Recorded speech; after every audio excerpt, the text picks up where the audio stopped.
अस्सलाम वालेकुम दोस्तों। आज हम लोग एसिंक्रोनस जावास्क्रिप्ट के बारे में पढ़ेंगे और एसिंक्रोनस जावास्क्रिप्ट के अंदर कुछ चीज़ें हमारे पास होती हैं, ये देखेंगे। Set time out function, callbacks, promises, then keyword, await keyword और एसिंक फंक्शन। ये सारी चीज़ें, ये सारे टॉपिक्स हम लोग कवर करेंगे आज की क्लास में, आज की वीडियो में। तो शुरू करते हैं एसिंक्रोनस जावास्क्रिप्ट। तो सबसे पहले तो हम लोग समझ लेते हैं कि एसिंक्रोनस जावास्क्रिप्ट होता क्या है। तो एसिंक्रोनस से पहले हम लोगों को सिंक्रोनस समझना पड़ेगा। ये सिंक्रोनस क्या होता है। तो मैं आ जाता हूँ अपने फ़ोल्डर में, जहाँ मैं कोड करूँगा और मैं शुरू करते हैं इसको, आज के टॉपिक्स को। तो सबसे पहले सिंक्रोनस जावास्क्रिप्ट। सिंक्रोनस जावास्क्रिप्ट क्या होती है, या सिंक्रोनस कोड अगर मैं लिखूँ, सिंक्रोनस कोड क्या होता है। तो सिंक्रोनस का मतलब ये है कि सीक्वेंशली, सीक्वेंस में काम होगा। मतलब हमारा जो कोड चलेगा वो सीक्वेंस में चलेगा, एक सीक्वेंस में चलेगा। ठीक है। तो इसका क्या मतलब हुआ सीक्वेंस में चलेगा, देख लेते हैं। अभी मैं सारे कोड को हटा देता हूँ और मैं यहाँ पे लिखता हूँ console.log हेलो देयर। फिर मैं एक और लाइन लिखता हूँ और मैं लिखता हूँ I am I I am जाहिर। ठीक है। फिर मैं एक और लाइन लिखता हूँ और मैं लिखता हूँ इस बार आई एम स्टूडेंट। तो मैंने यहाँ पे 3 लाइन्स लिखी, सही है कोड की। अब ये जो कोड है मेरा, ये सिंक्रोनस कोड है, एक सीक्वेंस में चल रहा है। पहले मेरी ये वाली लाइन चलेगी, फिर कंपाइलर ये वाली लाइन को एग्जीक्यूट करेगा, फिर कंपाइलर ये वाली लाइन को एग्जीक्यूट करेगा। एक सीक्वेंस में चल रहा है कोड। ठीक है। अगर मैं इसको अभी रन करूँ यहाँ पे, और इसको रन करूँगा मैं T S C N N node index dot J S, ऐसे ही होता है हमारा। तो मेरे पास पहले ये वाली लाइन चली, हेलो देयर, फिर मेरे पास ये वाली लाइन चली, फिर ये चली। अच्छा, ये मेरा कुछ नीचे का कोड है, ये मेरा आ रहा है, मैं इसको कमेंट कर देता हूँ, वरना अभी हम लोग ये चीज़ नहीं समझ रहे, इस पर आएंगे बाद में।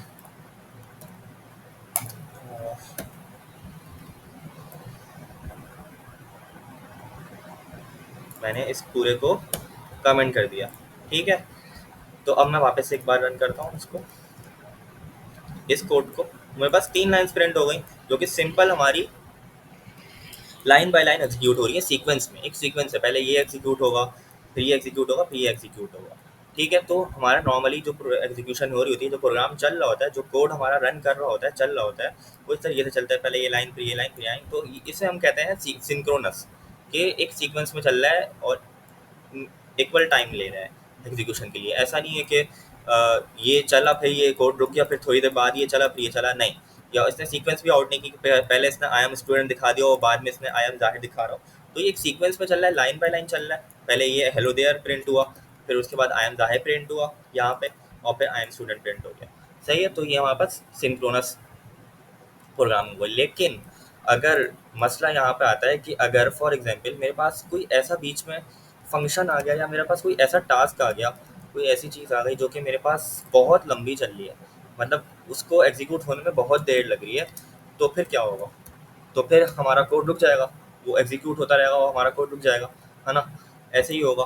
फॉर एग्जांपल मैं अगर इसकी एग्जांपल आप लोगों को दिखाऊं, तो मैं इसको कमेंट करता हूँ और मैं इधर आता हूँ। मेरे पास कुछ इस तरीके से एक फॉर का लूप है। सही है। वापस ऊपर आता हूँ और मेरे पास एक फॉर का लूप है। अब मेरे पास ये जो फॉर का लूप है,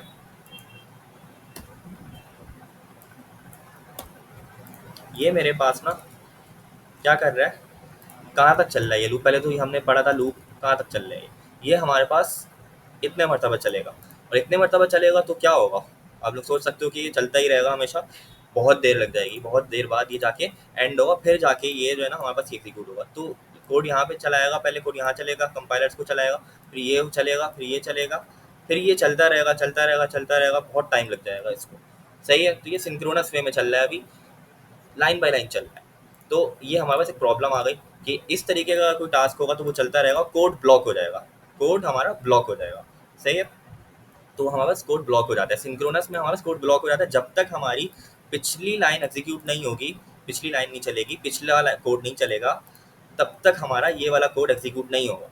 जैसे कि हमने अभी यहाँ पे भी देखा था, हेलो देयर आया, ऐसा तो नहीं हो ना कि हेलो देयर बाद में आ रहा है, आई एम ज़ाहिर पहले आ रहा है, ऐसा तो नहीं हो। तो ये होता है हमारे पास एक इशू आ गया जो मैं दिखाया। अब मैं इसको रन भी करके दिखा देता हूँ। मैं एक वेरिएबल ले लेता हूँ जे इक्वल्स टू 0। सही है, अब मैं इसको रन भी करके दिखा देता हूँ ये कितना टाइम लेगा। तो मेरे पास पहले तो प्रिंट हो जाएगा हेलो देयर, क्योंकि ये तो सबसे पहले था। अब ये लूप चल रहा है यहाँ पे, ये लूप चले जा रहा है, चले जा रहा है, चले जा रहा है, ये चल रहा है ये। तो मसला यहाँ पे आ गया, अब ये कोड ब्लॉक हो गया। जैसे कि ये प्रिंट नहीं हो रहा, ये भी प्रिंट नहीं हो रहा। अब ये इतनी देर में जाके प्रिंट हुआ, इसको मैं और अगर बढ़ा दूँ, फॉर एग्जाम्पल ये और टाइम ले रहा है, तो ये और देर लगाएगा।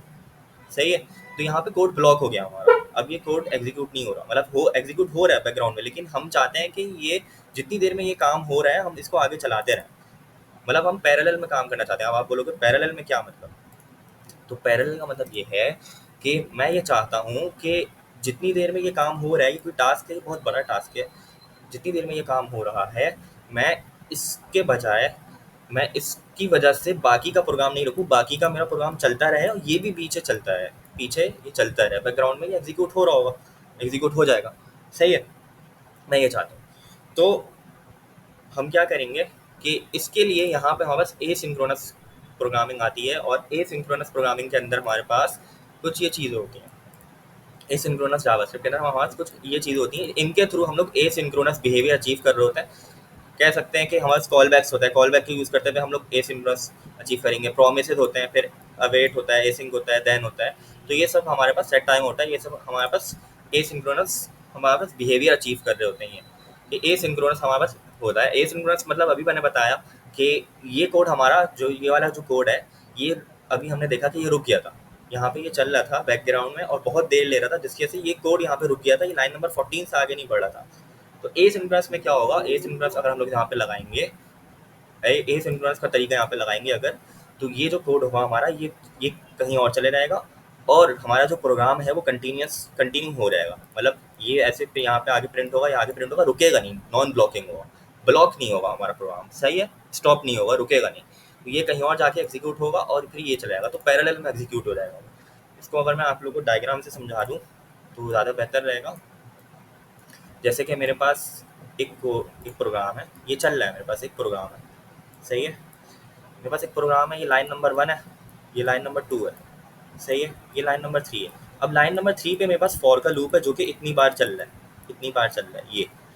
और लाइन नंबर 4 पे वापस से मेरे पास आगे का प्रोग्राम है और 5 है। अब मैं ये चाहता हूँ कि लाइन नंबर 3 पे जो फॉर का लूप है ना मेरे पास, इसकी वजह से आगे का कोड ब्लॉक नहीं हो। सही है, तो मैं क्या करूँगा, लाइन नंबर 3 पे जो फॉर का लूप है उसको मैं यहाँ भेज दूँगा, तो वो यहाँ पे चलता रहेगा अपना, या वो वहाँ यहाँ पे आ जाएगा। और ये वाला जो फॉर का लूप है यहाँ से उठ के यहाँ पे आ जाएगा, और मेरे पास जो लाइन नंबर 4 और लाइन नंबर 5 है वो मेरे पास आगे एग्जीक्यूट होंगे। सही है, ये लाइन नंबर 1 तो पहले ही हो गई थी, तो मेरे पास ये आगे एग्जीक्यूट होंगे। ठीक है, तो ये इस तरीके से कुछ हमारे पास एसिंक्रोनस प्रोग्रामिंग होती है कि पैरेलल में काम हो रहा होता है। पैरेलल का मतलब ये है कि हमारे पास दो, जो हमारा कंप्यूटर है उसने डिवाइड कर दिया, वो अब जो है ना क्या कर रहा है कि यहाँ पे भी काम कर रहा है और यहाँ पे भी काम कर रहा है। वो काम अब यहाँ पे हो रहा होगा फॉर वाला पैरेलल में, और यहाँ पे जो है हमारे पास जो हमारे पास आगे का प्रोग्राम है वो एग्जीक्यूट हो जाएगा। अब जब आगे का प्रोग्राम एग्जीक्यूट हो जाएगा तो उसके बाद फिर वो ये वाला एग्जीक्यूट करेगा, फिर ये चीज़ एग्जीक्यूट हो जाएगी, फिर हो जाएगा। तो इससे होगा हमारा प्रोग्राम रुकेगा नहीं, वो वेट नहीं करेगा, ब्लॉक नहीं होगा हमारा। नॉन ब्लॉकिंग ये इसकी नेचर होती है, एसिंक्रोनस की नेचर क्या होती है, नॉन ब्लॉकिंग, वो ब्लॉक नहीं होने देता प्रोग्राम को। ठीक है, तो ये हमने समझ लिया कॉन्सेप्ट। अब आप लोग बोलोगे ये इसकी रियल वर्ल्ड एग्जाम्पल क्या है, मतलब ये तो फॉर का लूप मैंने ऐसे ही लगा दिया। तो इसकी रियल वर्ल्ड एग्जाम्पल ये है कि फॉर एग्जाम्पल अगर मैं यहाँ पे कहीं किसी वेबसाइट पे जाता हूँ, facebook.com पे जाता हूँ, तो ये थोड़ा सा टाइम ले रहा है। सही है, ये तो मेरा फेसबुक खोल लेगा, तो ये थोड़ा सा टाइम ले रहा है, ये थोड़ा सा टाइम ले रहा है। ठीक है, तो फ़ौरन लोड नहीं हो रहा। आपने देखा कि ये कितनी देर में लोड हुआ। जैसे मैं अभी वापस से जाऊँ तो आप लोगों ने देखा ये अभी लोड हो रहा है, लोड हो रहा है, लोड हो रहा है, लोड हो रहा है, तो ये फ़ौरन नहीं हो रहा। तो एसिंक्रोनस हमारे पास यहाँ पे काम आता है जब हमारे पास इंटरनेट पे कोई डाटा पड़ा हो। अब जैसे कि ये फेसबुक है, फेसबुक ने क्या किया, फेसबुक ने ये किया कि जब मैं facebook.com पे गया ना, जब मैं facebook.com पे गया तो क्या हुआ कि मैंने यहाँ पे facebook.com जब लिखा URL, तो जो मेरा कंप्यूटर है, फॉर एग्जांपल मेरा ये कंप्यूटर है और मैं यहाँ पे टाइप कर रहा हूँ, और एक फेसबुक का कंप्यूटर होगा, फेसबुक का सर्वर होगा, सर्वर, सही है, ये सर्वर है फेसबुक का। तो ये जो facebook.com मैंने जब लिखा तो यहाँ पे रिक्वेस्ट जाएगी, मैं इसको एक रिक्वेस्ट भेज रहा हूँ, मैं इसको डाटा भेज रहा हूँ कि मुझे मेरा अकाउंट ला के दो, मेरी प्रोफाइल खोलो, मेरा अकाउंट खोलो, मुझे यहाँ पे खोलना है, इस स्क्रीन में खोलना है मुझे, सही है। तो इतनी देर में अब ये फेसबुक का सर्वर रखा हुआ है यूएसए में, सही है, या फिर रखा हुआ है यूके में, या फिर किसी भी और मुल्क में रखा हुआ है, तो इतनी देर में ना ये जो फेसबुक का जो डाटा है, जो डाटा जो उठ के आएगा वापस, इसमें देर लगेगी, टाइम लगेगा, क्योंकि डिस्टेंस है, दुनिया बहुत बड़ी है, सही है। तो जितनी देर में ये आएगा उतनी देर में मैं ये चाहता हूँ कि मेरा कोड ब्लॉक नहीं हो।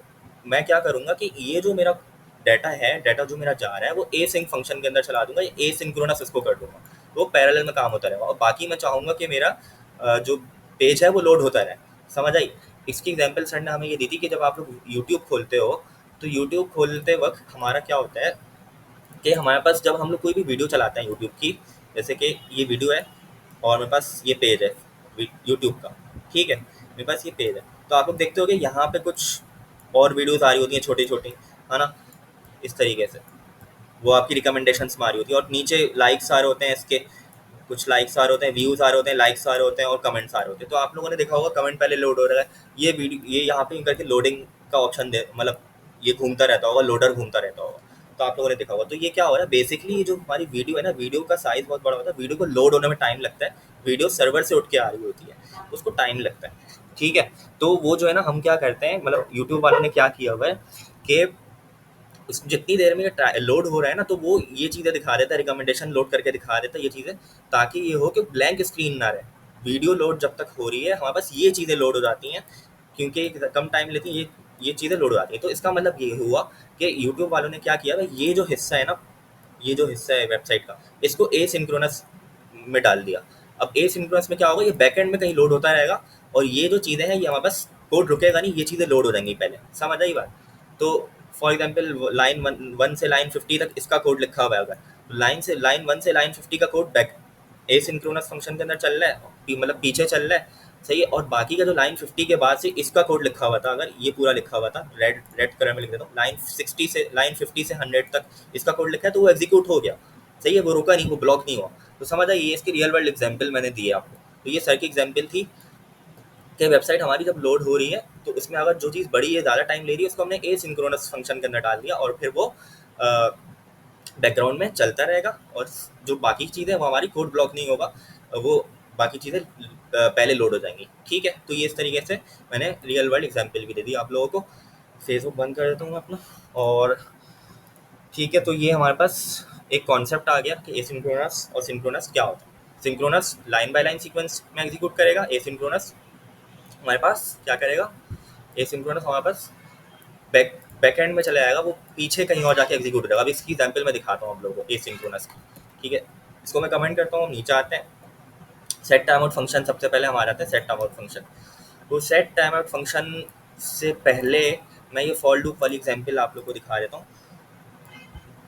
सॉरी, सेट टाइम आउट के थ्रू ही होगा ये, सेट टाइम आउट के थ्रू ही होगा, माय बैड। और इसको देख लेते हैं। तो मेरे पास कुछ इस तरीके से था, क्या हुआ अभी देख लेते हैं इसको। तो ये मेरे पास मैंने जो कोड लिखा था ना फॉर का लूप, वही है। मैंने क्या किया है, इसको सिर्फ सेट टाइम आउट के फंक्शन के अंदर डाल दिया। अब सेट टाइम आउट क्या होता है, मैं अभी फॉर के लूप को बाहर रखता हूँ, सही है, मैं अभी फॉर के लूप को बाहर रखता हूँ। मेरे पास एक सेट टाइम आउट का फंक्शन है, ये क्या करता है ये मैं बता देता हूँ आप लोगों को। एक मिनट के लिए मैं कोड सारा क्लियर कर देता हूँ। अब सिर्फ सेट टाइम आउट पे फोकस करते हैं। तो सेट टाइम आउट बेसिकली क्या कर रहा है हमारे पास, कि यहाँ पे हमारे सेट टाइम आउट फंक्शन के अंदर ना कुछ इस तरीके से होता है। हम यहाँ पे इसकी स्पेलिंग पहले इसी तरीके से लिखी जाएगी, फिर यहाँ पे क्या होगा, इस तरीके से ये फंक्शन है। फंक्शन आप लोगों को पता है कि जो भी फंक्शन होता है उसके आगे दो राउंड ब्रैकेट लगते हैं ही। तो दो राउंड ब्रैकेट हमने लगाने हैं, सही है। अब इसके अंदर ये दो पैरामीटर मांग रहा होता है, दो पैरामीटर मांग रहा होता है, सही है। तो दो पैरामीटर हम कौन से देंगे, पहला पैरामीटर और दूसरा पैरामीटर। तो दूसरे पैरामीटर को मैं सबसे पहले देता हूँ। दूसरा पैरामीटर में ना हम कोई वैल्यू देते हैं, नंबर की। अब ये वैल्यू क्या करती है ये मैं बता देता हूँ। ये वैल्यू ये करती है कि 1000 मिली सेकेंड्स, ये 1000 मिली सेकेंड है। एक सेकंड के अंदर एक सेकंड के अंदर कितने मिली सेकेंड होते हैं? 1000 मिली सेकेंड होते हैं। तो ये जो मैंने 1000 लिखा है, इसका मतलब एक सेकंड, सही है। इसका मतलब ये हुआ कि ये एक सेकंड है, ठीक है। और यहाँ पे जो पहला पैरामीटर है, इसमें हम कोई फंक्शन पास करते हैं, कोई फंक्शन पास करते हैं, कोई फंक्शन पास कर दिया मैंने, कोई फंक्शन हमने लिख दिया। तो मैंने यहाँ पे लिख दिया console dot log I am जाहिर। तो ये जो मैंने कोड लिखा है, इसका मतलब क्या हुआ? ये जो मैंने कोड लिखा है, इसका मतलब ये हुआ कि मैंने सेट टाइम आउट के अंदर पहला पैरामीटर क्या दिया? पहला पैरामीटर में एक फंक्शन दे दिया, सही है। दूसरे पैरामीटर में क्या दिया? एक वैल्यू दे दी। वो वैल्यू क्या है? वो है टाइम, कि कितने टाइम बाद ये फंक्शन चलेगा। इस वैल्यू का क्या काम है कि ये कितने टाइम बाद ये फंक्शन चलेगा। तो इस कोड को मैं रन करके देख लेता हूँ, दिखा देता हूँ आप लोगों को, सही है। मैंने ये इसको रन किया तो आप लोगों ने देखा। अच्छा, मैं इसको वैल्यू बढ़ा देता हूँ, 2 सेकंड कर दिया मैंने। अब ये 2 सेकंड बाद चलेगा, गौर से देखिएगा, 1 2, सही है। नहीं, गलत कर दिया मैं TSC करता हूँ और फिर node index dot J S करता हूँ, सही है। Node index dot J S, तो ये मेरे पास 2 सेकंड बाद चलना चाहिए। मैंने एंटर किया, 1 2, सही है। 2 सेकंड बाद चला। इसको अगर मैं 1 सेकंड करूँगा तो और जल्दी हो जाएगा। पहले मैं TSC करता हूँ, अब 1 सेकंड बाद हो गया, ठीक है। तो ये हमें टाइम बता रहा है कि कितने सेकंड बाद हो। तो ये पैरेलल में चल रहा है, सही है। तो बेसिकली हो क्या रहा है कि सेट टाइम आउट फंक्शन में हमने एक फंक्शन पास किया और एक वैल्यू पास की है। वो वैल्यू हमारी क्या है? टाइम है, कि कितने टाइम बाद ये वाला फंक्शन रन होगा। ये होता है सेट टाइम आउट का काम। अब हम लोग अपनी एग्जाम्पल देख लेते हैं जो मैंने फॉर लूप वाली दी थी। अगर मैं यहाँ पे console dot log I am जाहिर के बजाय इसको 3 सेकंड करता हूँ और console dot log I am जाहिर के बजाय मैं यहाँ पे फॉर लूप पेस्ट कर दूँ, क्या होगा? आप लोगों के हिसाब से क्या होना चाहिए अगर मैं यहाँ पे ये पेस्ट कर दूँ? देख लेना। ये मैंने किया, ठीक है। और हमारी एग्जाम्पल में यही था ना कि जैसे कि मेरे पास यहाँ पे था कंसोल डॉट लॉग आई, और यहाँ पे मैं लिख देता हूँ कंसोल डॉट लॉग ईट। यहाँ पे मैं लिख देता हूँ उसके नीचे आइसक्रीम, सही है। इस तरीके से बीच में मैंने अपना सेट टाइम आउट का फंक्शन दे दिया। ऊपर मैंने console dot log I eat ice cream, यानी आई के बाद मैंने एक फंक्शन लिया जो कि ये बहुत बड़ा काम है। ये अभी हमारा कोड ब्लॉक कर रहा था, हमने देखा था, यही देखा था कि ये कोड ब्लॉक कर रहा था, है ना। ये कोड ब्लॉक कर रहा था, आगे ईट पे नहीं जा रहे थे हम लोग। अब देखते हैं क्या होता है, देखते हैं क्या होता है। मैंने TSC किया, नोट किया, आई ईट आइसक्रीम आ गया। अब ये यहाँ पे रन हो रहा है, ये पीछे रन हो रहा है। तो समझ आइए क्या हुआ। बेसिकली ये हुआ ये कि पहले ये चीज़ रन हुई। अब ये जो सेट टाइम आउट हमने लिखा है ना यहाँ पे, ये क्या कर रहा है? ये पीछे कहीं और जाके इस फंक्शन को जाके रख रहा है, और उसके बाद हमारे पास प्रोग्राम को ब्लॉक नहीं कर रहा। पहले क्या हो रहा था? प्रोग्राम ब्लॉक हो रहा था हमारा, है ना। पहले प्रोग्राम ब्लॉक हो रहा था। अब हमें यहाँ पे हमारे पास प्रोग्राम ब्लॉक नहीं हो रहा है, ये कहीं और जाके एग्जीक्यूट हो रहा है, और ये हमारा आगे एग्जीक्यूट हो रहा है। प्रोग्राम ब्लॉक नहीं हो रहा है, ये ईट प्रिंट हो गया, आइसक्रीम प्रिंट हो गया। अब वो एग्जीक्यूट हो रहा है, हो जा रहा है, हो जा रहा है, वो हमारा मकसद खत्म हो गया। हमारा मकसद ये था प्रोग्राम ब्लॉक ना हो, सही। अब वो ज़िंदगी भर एग्जीक्यूट होते रहे, हमारा इससे कोई लेना देना नहीं है। हमारा जो मेन मकसद था वो अचीव हो गया, हमने उसको अचीव कर लिया। वो ये क्या था कि हमारा प्रोग्राम ब्लॉक नहीं हो रहा। अगर मैं यहाँ पे इस पूरे को सेट टाइमर को हटाऊँ, सही है, अगर मैं इस पूरे को हटाऊँ यहाँ से और इसकी जगह मैं इस तरीके से लूप लगाऊँ, तो क्या हो रहा था? हमारा प्रोग्राम ब्लॉक हो रहा था। वापस से दिखा देता हूँ, वापस से दिखा देता हूँ आप लोगों को। तो हमारे पास आई प्रिंट होगा और ये ब्लॉक हो गया। अब ये चल रहा है, चल रहा है, लूप चले जा रहा है, चले जा रहा है, ब्लॉक हो गया, आगे नहीं बढ़ा। तो ये सिंक्रोनस था, सही है। सिंक्रोनस में अच्छी, ये सिंक्रोनस वे था, ये सिंक्रोनस का तरीका था, सही है। कोड सीक्वेंस में हो रहा था, कोड सीक्वेंस में एग्जीक्यूट हो रहा था। लेकिन अगर मैं यहाँ पे सेट टाइम आउट का फंक्शन लगाऊं और उसके अंदर अपना फंक्शन पास करूं, उसके अंदर मेरे पास फॉर लूप है, और यहाँ पे टाइम दे दिया कि 3 सेकंड बाद रन होगा, तो क्या होगा ये कि ये प्रिंट होगा, सही है। फिर हमारे पास कंपाइलर देखेगा सेट टाइम आउट का फंक्शन आ गया, वो उसको यहाँ से उठा के निकाल लेगा, वो उसको कहीं और ले जाएगा, सही है। अच्छा, वो कहाँ ले जाता है? वो ले जाता है हमारा कुछ इवेंट लूप का कॉन्सेप्ट होता है, और हमारे पास कॉल बैक क्यू का कॉन्सेप्ट होता है। तो वो कॉल बैक क्यू के अंदर ले जाता है। उसमें इतनी डेप्थ में जाने की अभी फिलहाल ज़रूरत नहीं है, वरना आप लोग कन्फ्यूज हो जाओगे। तो कॉल बैक क्यू के अंदर ले जाता है वो, और वहाँ पे ये फंक्शन वेट करता रहता है, ठीक है। तो इसको मैं अभी मैं नहीं बता रहा क्योंकि आप कंफ्यूज हो जाओगे। तो बस ये समझ लो कि वो कहीं और चला गया। मैं वापस इसकी डायग्राम बना के दिखा देता हूँ। कुछ इस तरीके से ये होता है कि ये जो सेट टाइमर का फंक्शन है ना हमारे पास, पहले हमारे पास कंसोल डॉट आई प्रिंट हुआ। अब जो सेट टाइमर का फंक्शन, जो लाइंस मैंने लिखी थी ना, फॉर लूप की लाइंस लिखी थी, पूरा सेट टाइमर का फंक्शन ही उठ के कहीं और चला जाएगा। सही है। और नीचे जो मैंने लाइंस लिखी थी किसकी, ईट, ईट प्रिंट हो जाएगा और आइसक्रीम। तो कोड हमारा ब्लॉक नहीं होगा। सही है। जब ये दोनों प्रिंट हो गए तो उसने अब देखा सेट टाइम आउट में कितना टाइम दिया हुआ है मैंने, उसने देखा मैंने 3 सेकंड दिया हुआ है। तो 3 सेकंड बाद वो जाके क्या हो जाएगा, 3 सेकंड बाद वो जाके अपना ये लूप स्टार्ट कर देगा। समझ आई। तो 3 सेकंड बाद जाके वो लूप स्टार्ट होगा और फिर वो चलता रहेगा, फिर वो जब एंड होगा हो जाएगा, उससे हमारा लेना देना नहीं है। तो हमारा जो मेन मकसद था वो हमने हासिल कर लिया कि कोड हमारा नहीं रुक रहा, कोड हमारा कंटिन्यूसली वर्क कर रहा है। आई प्रिंट हुआ, ईट प्रिंट हुआ और आइसक्रीम प्रिंट हो गया। वापस से एक बार दिखा देता हूँ। तो ये होता है सेट टाइमर का फंक्शन, जो कि हम लोग अब ये चल रहा है, ये सेट टाइमर का फंक्शन चल रहा है, अंदर फॉर का लूप चल रहा है। ठीक है। तो सेट टाइमर का फंक्शन हम लोग क्यों यूज़ करते हैं, कोड पैरेलल में एग्जीक्यूट हो रहा है। पैरेलल मतलब कि, पैरेलल मतलब कि ये भी हो रहा है एग्जीक्यूट और ये भी एग्जीक्यूट हो रहा है, तो दोनों हो रहा है एग्जीक्यूट। ठीक है। तो हमारे पास इस तरीके से एसिंक्रोनस, हमारे पास ये एसिंक्रोनस हमने एक तरीके से अचीव कर लिया, कि एसिंक्रोनस बिहेवियर अचीव कर लिया हमने। ठीक है। तो ये हमारे पास हो गया सेट टाइम आउट। इसमें एक और चीज़ है, अगर मैं यहाँ पे फॉर एग्जाम्पल मैं यहाँ पे 0 कर दूँ, आप लोग कहोगे कि 0 सेकंड बाद, तो ये तो फिर ऐसे ही प्रिंट, मतलब आई प्रिंट होगा फिर ब्लॉक हो जाएगा, कोड तो ब्लॉक हो जाएगा ऐसे ना, 0 सेकंड बाद। तो देखते हैं क्या होता है अगर मैं इस तरीके से इसको रन करूँ। आई ईट आइसक्रीम, ये तो कोड ब्लॉक नहीं हुआ, लेकिन क्यों नहीं हुआ, 0 सेकंड, मैंने तो यहाँ पे 0 सेकंड दिया, तो उसको तो होना चाहिए था, है ना। या मैंने यहाँ पे तो 0 सेकंड दिया। तो आप लोग कहोगे कि ये क्या बात है कि 0 सेकंड पे तो ये होना चाहिए था, मतलब ब्लॉक होना चाहिए था, ये चलना चाहिए था, और ईट पे रुक जाना चाहिए था, ईट नहीं होना चाहिए था। लेकिन इसने ईट प्रिंट कर दिया, आइसक्रीम प्रिंट कर दिया, फिर उसके बाद इसने लूप चलाया है, यहाँ पे ये लूप यहाँ पे रन हुआ है।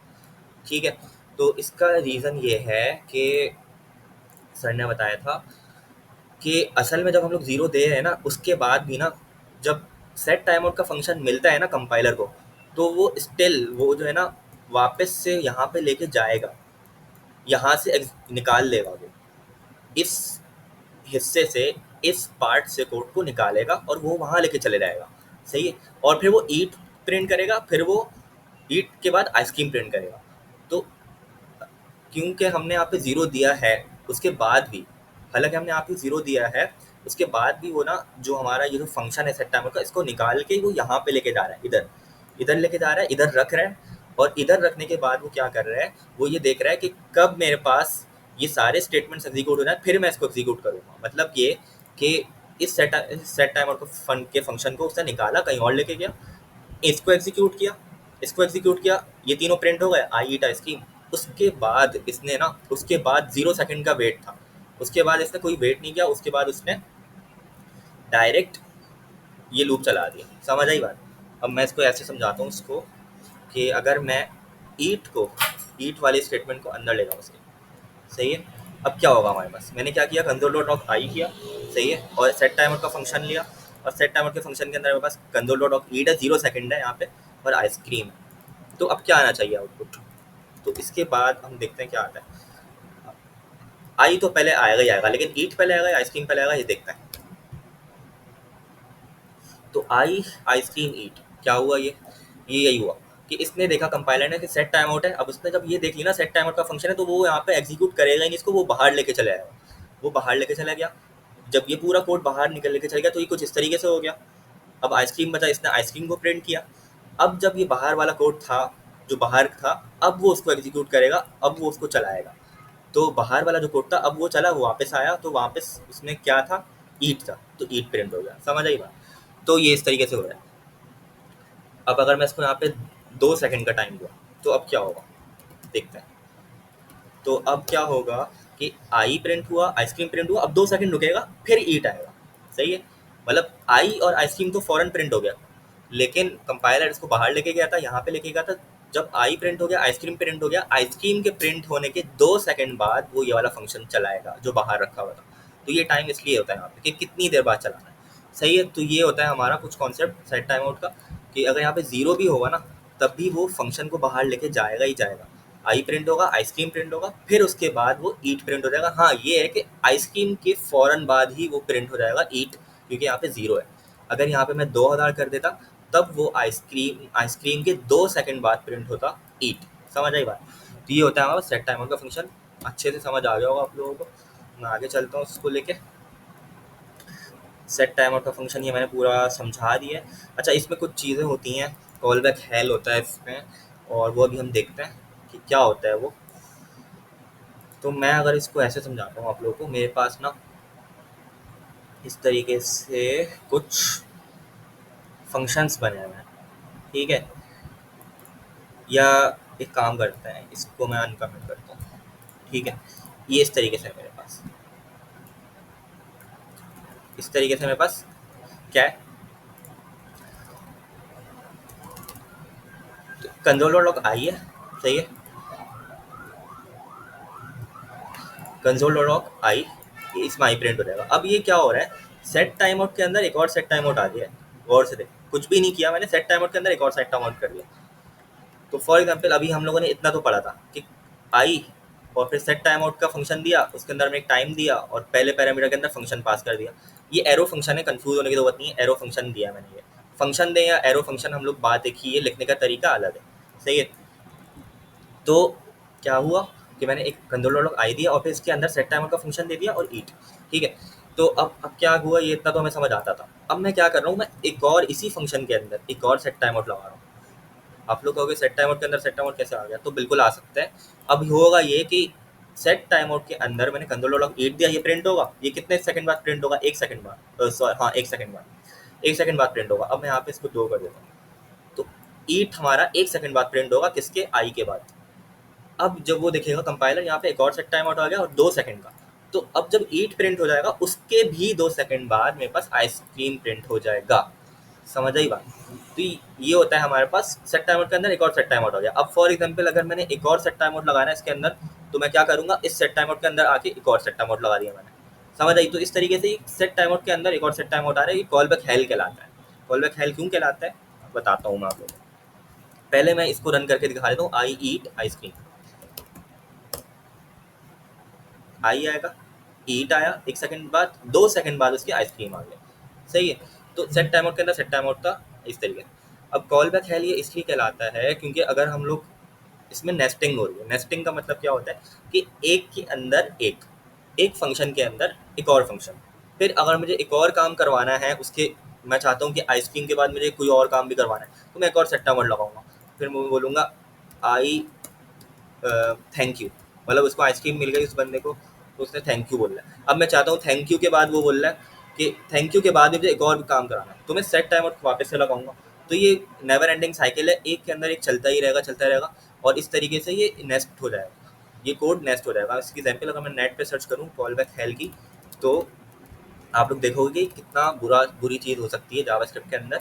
इसको हम यूज़ अब नहीं करते। इस तरीके से नेस्टिंग इसकी चलते रहती है, एक फंक्शन के अंदर एक और बार कॉल कर रहे हैं, फिर उसको एक और बार कॉल कर रहे हैं, तो वो कॉल चलते रहेगा, कॉल होते रहेगा, ठीक है। तो ये हमारे पास इस तरीके से कुछ फंक्शंस चल रहे हैं।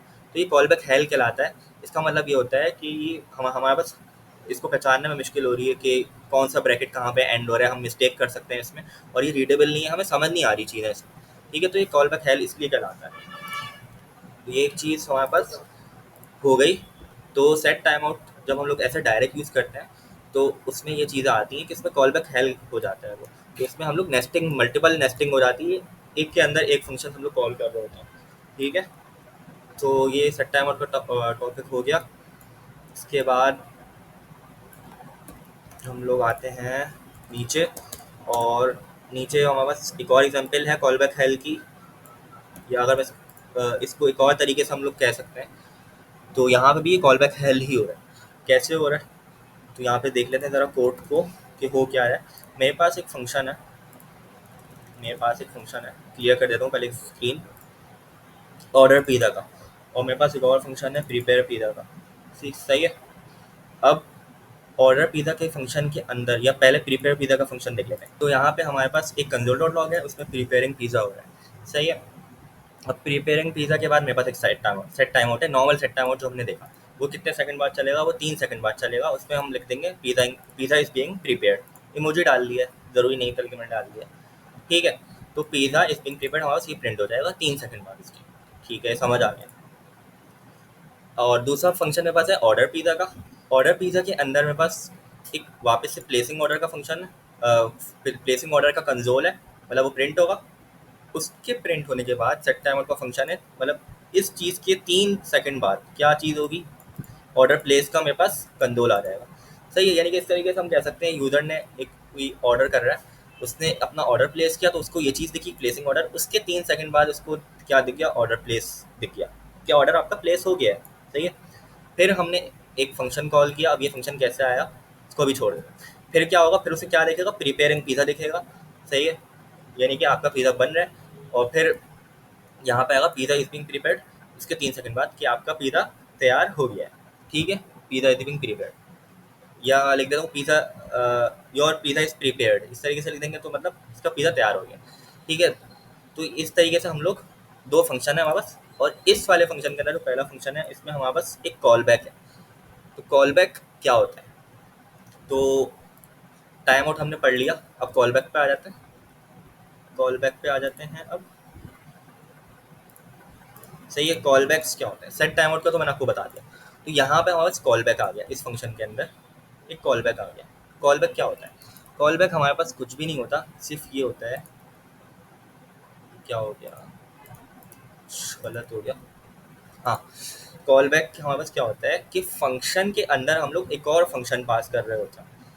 क्या मतलब, क्या मतलब हुआ इसका, इसका मतलब ये हुआ कि हमारे पास एक फंक्शन है ऑर्डर पिज़्ज़ा। अगर इसके आप लोग आर्ग्यूमेंट्स देखो तो आर्ग्यूमेंट में मैंने क्या दिया हुआ है, prepare C B any. Prepare C B क्या है आप लोग बोलोगे, तो प्रिपेयर सी बी तो मैंने एक नाम ले लिया, सही है, और यहाँ पे मैंने एक टाइप दे दी है कि वो किसी भी टाइप का कुछ भी हो सकता है, वेरिएबल भी हो सकता है, फंक्शन। तो अभी तक तो हम लोगों ने देखा था कि हम वेरिएबल तो पास कर सकते हैं, लेकिन हम लोग यहाँ पे दूसरा फंक्शन भी पास कर सकते हैं। क्या मतलब, मैंने ऑर्डर पिज़्ज़ा लिया, ऑर्डर पिज़्ज़ा मैंने जब लिया तो उसके पैरामीटर में मैंने क्या दिया, उसके पैरामीटर में मैंने ये जो फंक्शन है प्रिपेयर पिज़्ज़ा का, ये फंक्शन मैंने पास कर दिया यहाँ पे। तो क्या हो रहा है, इस फंक्शन के अंदर हम लोग ये पूरा फंक्शन यहाँ से पास हो रहा है और वो इधर जा रहा है, ठीक है, इधर जा रहा है। तो ये पूरा जो फंक्शन है लाइन नंबर 74 पे, ये पूरा फंक्शन हमारा पास हो रहा है, और वो पूरा का पूरा फंक्शन उठ के, इसके अंदर जितनी भी चीज़ें हैं वो सारी की सारी उठ के ऑर्डर पिज़्ज़ा के फंक्शन के अंदर जा रही है, और कहाँ पे जाके स्टोर हो रही है, प्रिपेयर सी बी के वेरिएबल में। ये वेरिएबल कुछ भी हो सकता है, ये क्या लिखा है, सी बी का मतलब कॉल बैक होता है, कॉल बैक। तो कॉल बैक हम लोग किसको कहते हैं कि फंक्शन के अंदर एक और फंक्शन को पास कर देना, उसे हम कॉल बैक कहते हैं, सिंपल इज डैट, ठीक है। तो ये हमारे पास कॉल बैक की डेफिनेशन क्या अलग तरीके से हो गई। तो अब इसको इस्तेमाल कैसे करते हैं, यूज़ कैसे करते हैं कॉल बैक को। कॉल बैक को हम लोग इस तरीके से यूज़ करते हैं कि मैंने प्रीपेड पिज़्ज़ा को पास किया, सही है, प्रीपेड पिज़्ज़ा को पास जब मैंने किया तो वो आके इधर स्टोर हो गया प्रीपेड सी में। अब जो है ना ये फंक्शन चलना स्टार्ट होगा ऑर्डर पिज़्ज़ा का, क्योंकि मैंने कॉल तो किया है ना, इधर कॉल मैंने कर दिया तो ये स्टार्ट हो जाएगा चलना, लाइन नंबर 65 से स्टार्ट हो जाएगा। कंपाइलर आएगा, लाइन नंबर 81 पड़ेगा, पहले वो इन चीज़ों को इग्नोर कर देगा, सब चीज़ों को इग्नोर कर देगा, लाइन नंबर 81 पे डायरेक्ट आएगा। सही है, लाइन नंबर 81 पे जब वो डायरेक्ट आया तो ऑर्डर पिज़्ज़ा का उसने देखा, इसने देखा एक फंक्शन पास हो रहा है, सही है, फंक्शन ऐसे पास कर दिया। फिर उसने देखा ये फंक्शन कॉल हो रहा है ना यहाँ पे ऑर्डर पिज़्ज़ा, तो फंक्शन वो चलाना स्टार्ट करेगा। फंक्शन जब कॉल होता है तो कंपाइलर ऊपर उठ के चले जाता है जहाँ फंक्शन का नाम लिखा होता है। यहाँ लिखा हुआ है, यहाँ से फंक्शन स्टार्ट हो रहा था, इधर से ही हो रहा था ना, लाइन नंबर 65 इधर आया, इधर से इसने स्टार्ट किया चलाना, प्लेसिंग ऑर्डर प्रिंट होगा। फिर सेट टाइम आउट देखा होता है, सेट टाइम आउट यानी 3 सेकंड बाद, तो वो कोड उठा के उधर फेंक देगा, सही है, 3 सेकंड बाद। यहाँ पे अगर कोई चीज़ होती तो वो पहले प्रिंट हो जाती। अगर मैं यहाँ पे लूँ ना इस तरीके से, मैं लिख देता हूँ एंडिंग ऑर्डर पिज़्ज़ा फंक्शन, यानी कि ऑर्डर पिज़्ज़ा फंक्शन का एंड हो गया यहाँ पे। तो ये चीज़ पहले चल जाएगी, ये चीज़ सेट टाइम आउट की बाहर जाके चलेगी, सही है। इसको मैं आपको लोगों को रन भी करके दिखा देता हूँ कि मेरे पास प्लेसिंग ऑर्डर होगा, प्लेसिंग ऑर्डर के बाद ये एंडिंग ऑर्डर पिज़्ज़ा फंक्शन, और ये सेट टाइम आउट का फंक्शन बाहर फेंक दिया था उसने, ये बाहर जाके चला, सही है। तो सेट टाइम आउट का फंक्शन हमारा बाहर जाके चला, ठीक है, इतनी बात समझ आ गई। उस सेट टाइम आउट के फंक्शन के अंदर हमने प्रीपेड सीबी को कॉल किया। प्रीपेड सीबी क्या आता है, जब भी हमें समझ नहीं आया इस तरीके से, इस पर डबल हम क्लिक करेंगे, ये इसने दिखा दिया, ये आर्ग्यूमेंट जो हमने पास किया था, आर्ग्यूमेंट 4। आर्ग्यूमेंट में मैंने क्या बताया था, क्या चीज़ आई थी, आर्ग्यूमेंट में हमारे पास उठ के प्रीपेयर पिज़्ज़ा आया था। प्रीपेयर पिज़्ज़ा क्या था, प्रीपेयर पिज़्ज़ा हमारे पास एक फंक्शन था, वही वाली बात, फंक्शन के अंदर फंक्शन पास हुआ था, और जब हमने फंक्शन पास किया था तो प्रीपेयर सीवी में हमारा फंक्शन कॉल बैक आ गया था, तो ये कॉल बैक कहलाता है। जब इसने देखा तो प्रीपेयर सीवी, तो यहाँ पे ये कॉल बैक एग्जीक्यूट होगा बाहर जाके सीबी, सीबी का फंक्शन, सीबी में क्या है, प्रीपेयर पिज़्ज़ा। अब प्रीपेयर पिज़्ज़ा का फंक्शन चलेगा, ये फंक्शन जब चलेगा तो इसमें फिर से वापस से प्रीपेयर पिज़्ज़ा वाली लाइन प्रिंट होगी, और फिर ये सेट टाइम आउट का फंक्शन चल जाएगा, ये बाहर जाके चलेगा। सही है, वापस से ये बाहर जाके चलेगा, सेट टाइम आउट पता है हमें बाहर जाके चलता है, मतलब वहाँ चलता है, कहाँ चलता है, call back Q, call back Q में चले जाएगा ये। ठीक है, तो pizza is being prepared 3 second बाद, इसके 3 सेकंड बाद प्रिंट होगा।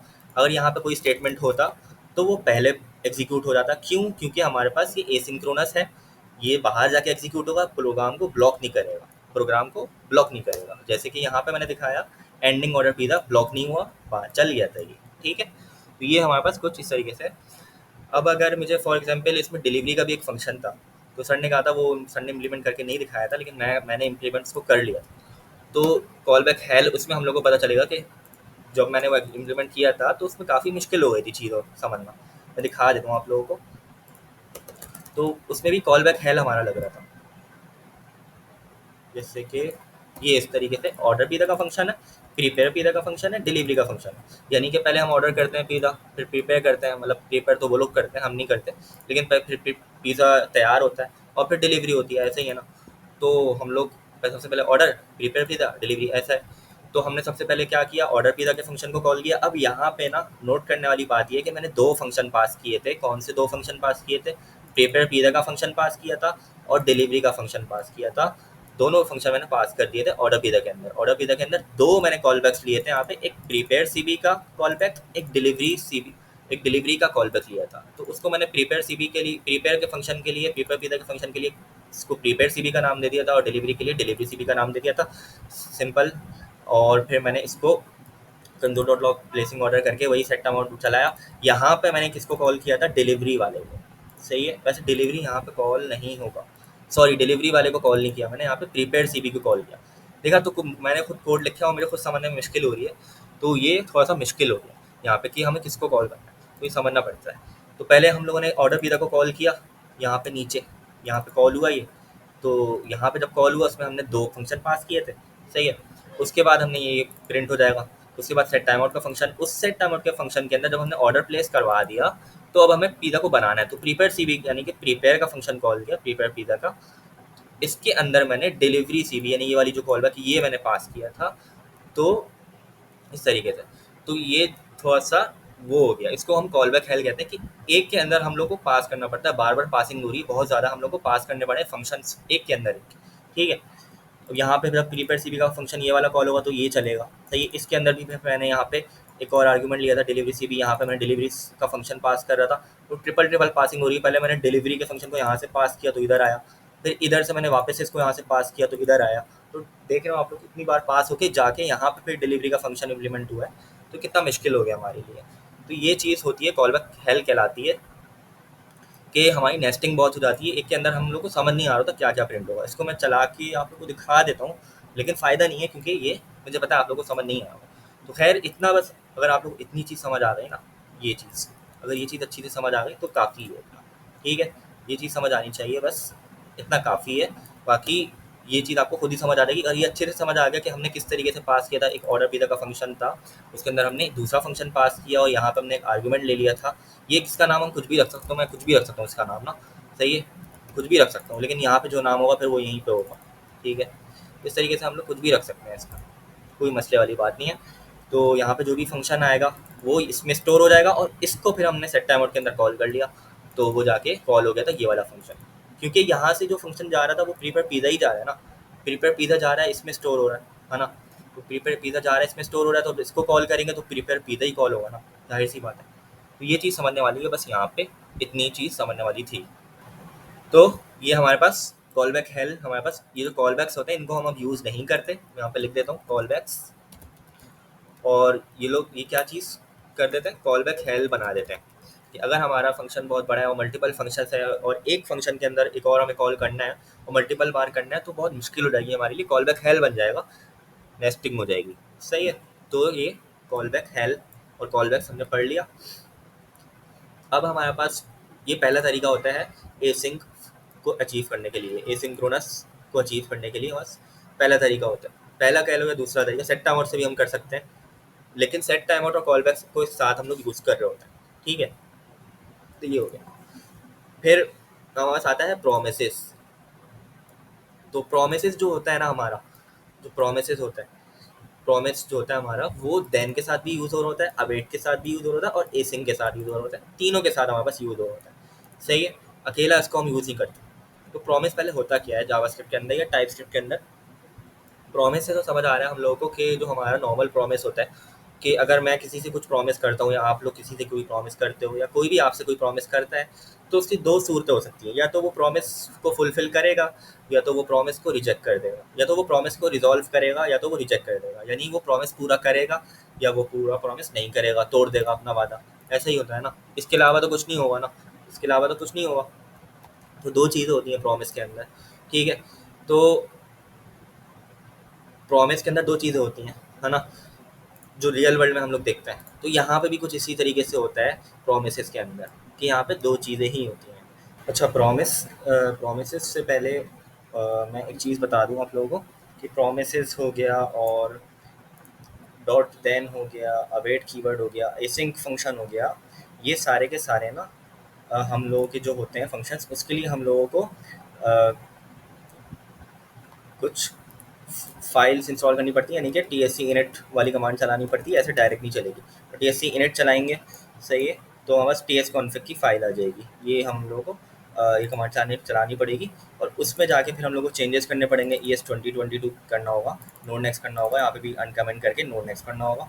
ठीक है, और दूसरा ये कि फिर एन पी एम इनिट वाली कमांड चलानी होगी।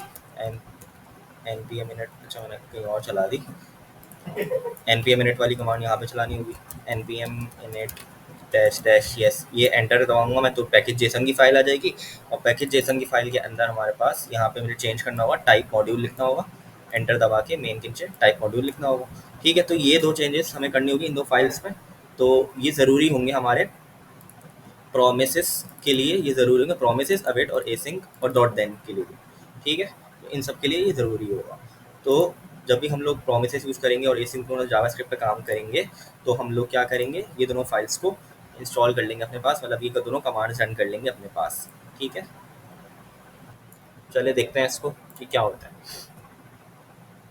तो प्रोमिस का जो बेसिक सिंटैक्स होता है वो मैं इस तरीके से दिखा देता हूँ आप लोगों को कि अभी मैं फ़िलहाल के लिए एक सिंपल सा फंक्शन बनाया मैंने, कुछ नहीं किया, एक सिंपल सा फंक्शन बनाया, function order P the promise. और इसके अंदर मैंने क्या किया, मैं इसको भी मिटा देता हूँ। न्यू, न्यू का वर्ड लिखा, न्यू प्रॉमिस, सही है। और इसके अंदर मैंने एक इस तरीके से ब्रैकेट दे दिए और ब्रैकेट के अंदर मैंने एक एरो फंक्शन ले लिया। एरो फंक्शन कैसे लेते थे, एक और ब्रैकेट खोलेंगे और क्लोज करेंगे और इज इक्वल्स टू और फिर ग्रेटर देन का साइन और फिर बॉडी आ जाएगी। इस तरीके से ये एरो फंक्शन आ गया। इस एरो फंक्शन के पैरामीटर्स हम लोग जो देंगे उसमें रिजॉल्व दे देंगे, रिजॉल्व। ठीक है, बस ये हो गया, हमारा प्रॉमिस बन गया, ये प्रॉमिस हमारा बन गया। बस कुछ भी नहीं किया, ये प्रॉमिस बन गया। यहाँ पे मैं प्रिंट करा देता हूँ कंसोल डॉट लॉग, कुछ भी प्रिंट करा दो, सही है, कुछ भी मैंने प्रिंट करा दिया। और हाँ, न्यू से पहले मुझे रिटर्न लगाना पड़ेगा, ये प्रॉमिस रिटर्न होता है। बस ये हमारा प्रॉमिस बन गया। ये चलेगा कैसे बताता हूँ, दिखाता हूँ आप लोगों को। यहाँ पे मैंने एक और चीज़ लिखनी होती है, रिजॉल्व, रिजॉल्व लिखना होता है हम लोगों को, और उसके अंदर एक स्ट्रिंग दे दो। बस ये हमारा पूरा फंक्शन बन गया, क्रिएट हो गया, जिस जो हमने प्रॉमिस से बनाया। तो एक प्रॉमिस हमने क्रिएट कर लिया। अब प्रॉमिस कैसे काम करेगा देख लेते हैं। तो मैं क्या करूँगा, मैं यहाँ पे ना प्रॉमिस के लिए हम लोगों को जो यूज़ करना पड़ेगा ना, तो देन यूज़ करना पड़ेगा। तो एक तरीके से कह लें ये दोनों टॉपिक्स आपस में रिलेटेड है, सही है। तो मैं देन के थ्रू उसको यूज़ करवाऊँगा प्रॉमिस को। ठीक है, तो मेरे पास एक फंक्शन है ऑर्डर पी द प्रॉमिस, उसके अंदर मैंने प्रॉमिस लगा दिया। ठीक है, मैं इसको कॉपी करता हूँ, देन को कॉपी कर लेता हूँ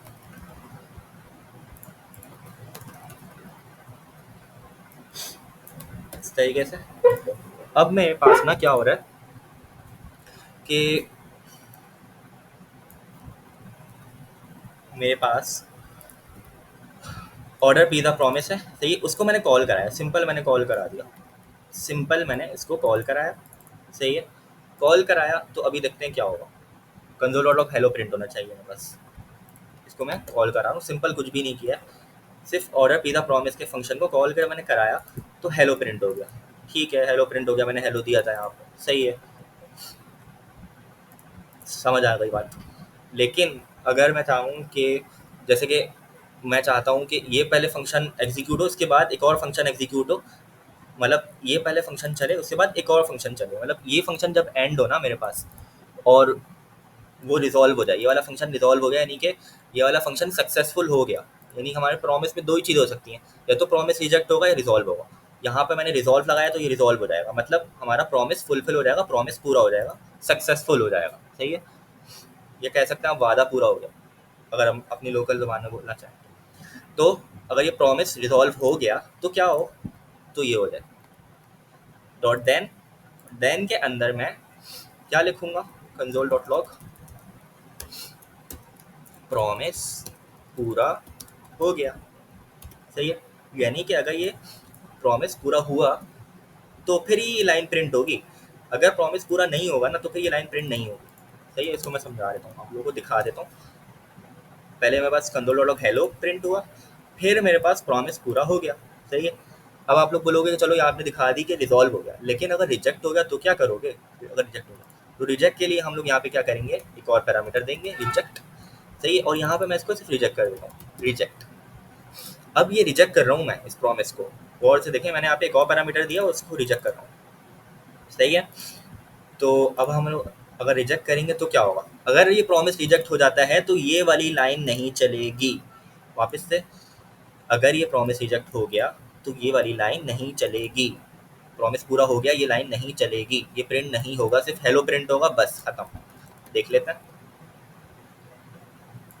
अच्छा, एक एरर, एक चीज़ इसमें, अब ये वाली लाइन नहीं चलेगी तो फिर क्या चले, तो टाइप स्क्रिप्ट बोल रहा है कि उसको कैच का स्टेटमेंट भी चाहिए होता है, कैच कैच भी देख लेता है, वो मसला नहीं है, समझ आ जाएगा अभी, बहुत ईजी है, ये मेरा आपसे वादा है।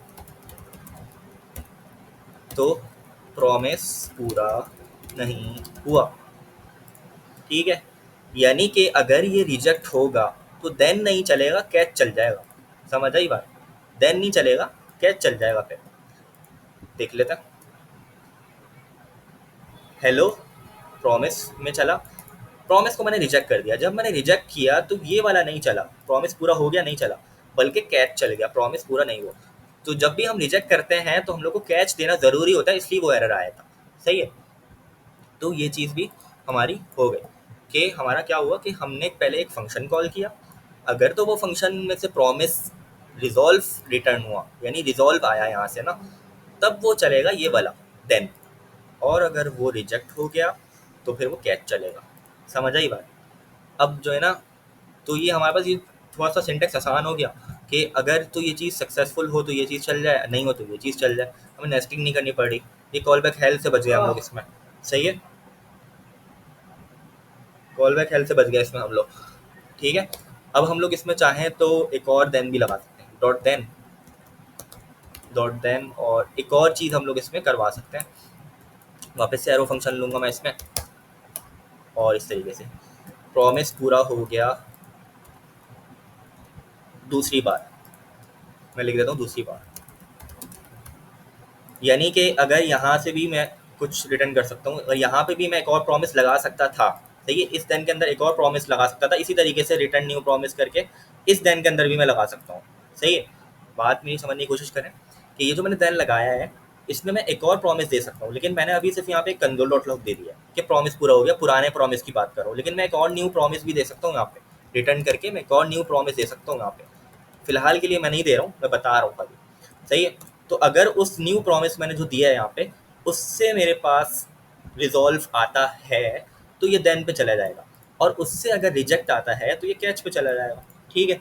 इस तरीके से अभी मैं नहीं दे रहा हूँ, तो अभी क्या होगा, अभी सिंपल हमने कोई प्रॉमिस नहीं किया ना, यहाँ पे कोई नया प्रॉमिस दूसरा नहीं बनाया ना यहाँ पे, तो जब हमने यहाँ पे कोई दूसरा प्रॉमिस नहीं बनाया तो डायरेक्ट ऑटोमेटिकली ये वाला प्रॉमिस चला देगा, ये वाला देन चला देगा, सॉरी ये वाला देन चला देगा, प्रॉमिस पूरा हो गया दूसरी बार। देख लेते हैं इसको करके, मैं सही बोल रहा हूँ गलत बोल रहा हूँ। हेलो प्रॉमिस पूरा नहीं हुआ, अच्छा अभी तो मैंने रिजेक्ट किया हुआ है इधर, मैं इसको रिजॉल्व कर देता हूँ, मैं इसको रिजॉल्व कर देता हूँ। दोनों पैरामीटर दिए मैं यहाँ पे रिजॉल्व कर चेंज कर दिया मैंने, खाली बस इसको चेक कर लेते हैं, इसको रन करके।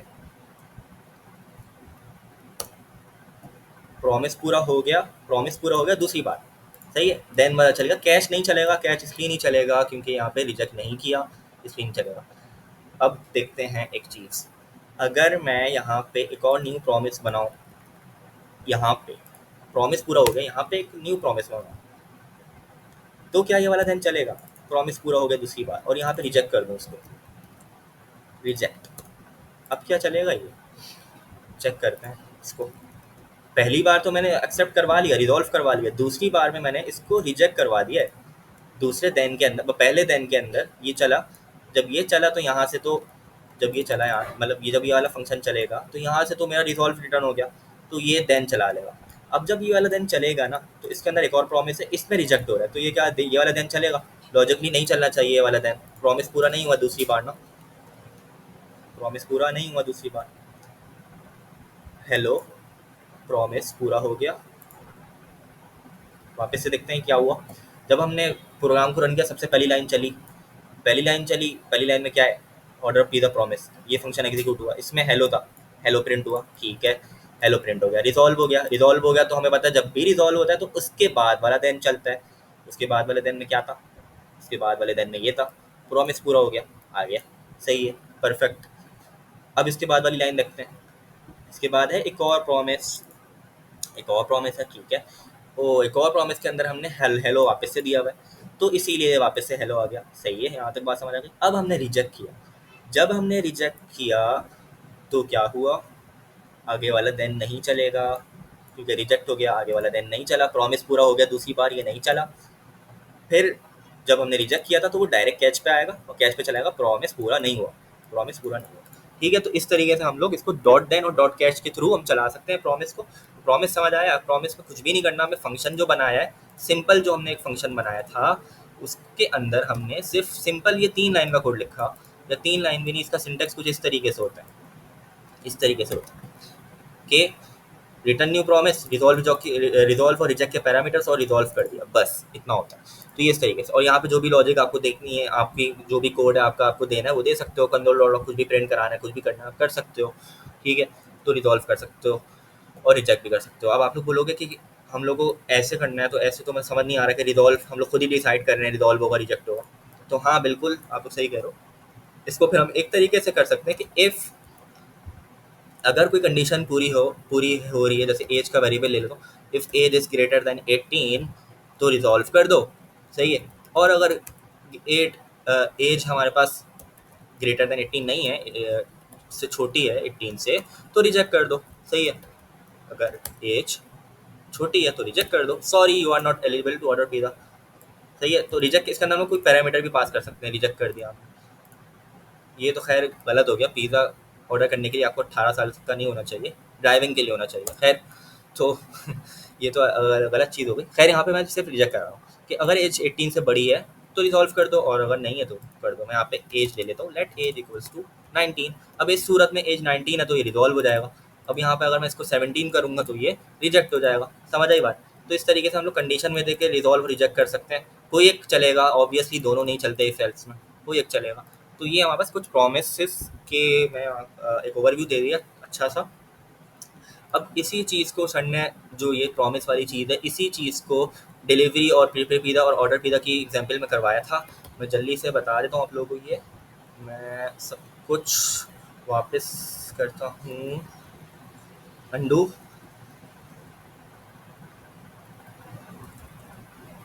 सही है, ये हो गया। तो ये हमारा प्रॉमिस होगा। देख लेते हैं इसको एक नज़र, या ऐसे भी कि यहाँ पे क्या हो रहा है। बेसिकली मैं जल्दी से का ओवरव्यू दे देता हूँ। अच्छा सही है, कोई मसला नहीं है, डुप्लीकेट इम्प्लीमेंटेशन बता रहा है क्योंकि मैंने ऊपर का कमेंट नहीं किया, ऊपर का कमेंट कर देते एरर चला जाएगा। ठीक है। तो मेरे पास अब क्या है, कुछ एक फंक्शन है, वही उसी तरीके का फंक्शन है। मैंने सिर्फ क्या किया इसके अंदर, रिटर्न प्रॉमिस देख लिया था हमने अभी, रिटर्न प्रॉमिस लगाया, रिटर्न प्रॉमिस के अंदर मैंने सेट टाइम आउट भी दे दिया। तो ये वो आपकी मर्जी है, आप कुछ भी करवाना चाहो करवा सकते हो। प्रॉमिस के अंदर आपने सेट टाइम आउट दे दिया तो वो 3 सेकंड बाद चलेगा। सेट टाइम आउट हम लोग किस लिए यूज़ करते हैं कि अगर हमें कोड को रोकना है और 3 सेकंड बाद चलाना है तो। लेकिन ध्यान रहे कि यहाँ पे भी जो सेट टाइम आउट है वो अलग जाके चलेगा। अगर इस सेट टाइम आउट के बाद मेरा कोई और स्टेटमेंट होगा या कोई और कंसोल डॉट लॉग होगा तो वो पहले चल जाएगा, वो वेट नहीं करेगा, कोड हमारा ब्लॉक नहीं होगा। सही है, सेट टाइम आउट कोड को ब्लॉक नहीं करता, तो ये कहीं और जाके एग्जीक्यूट होगा और पहले ये वाला कंसोल डॉट लॉग चल जाएगा इससे। समझ आई? तो ये कंसोल डॉट लॉग जब चल जाएगा तो उसके 3 सेकंड बाद ये चीज़ चलेगी। ठीक है।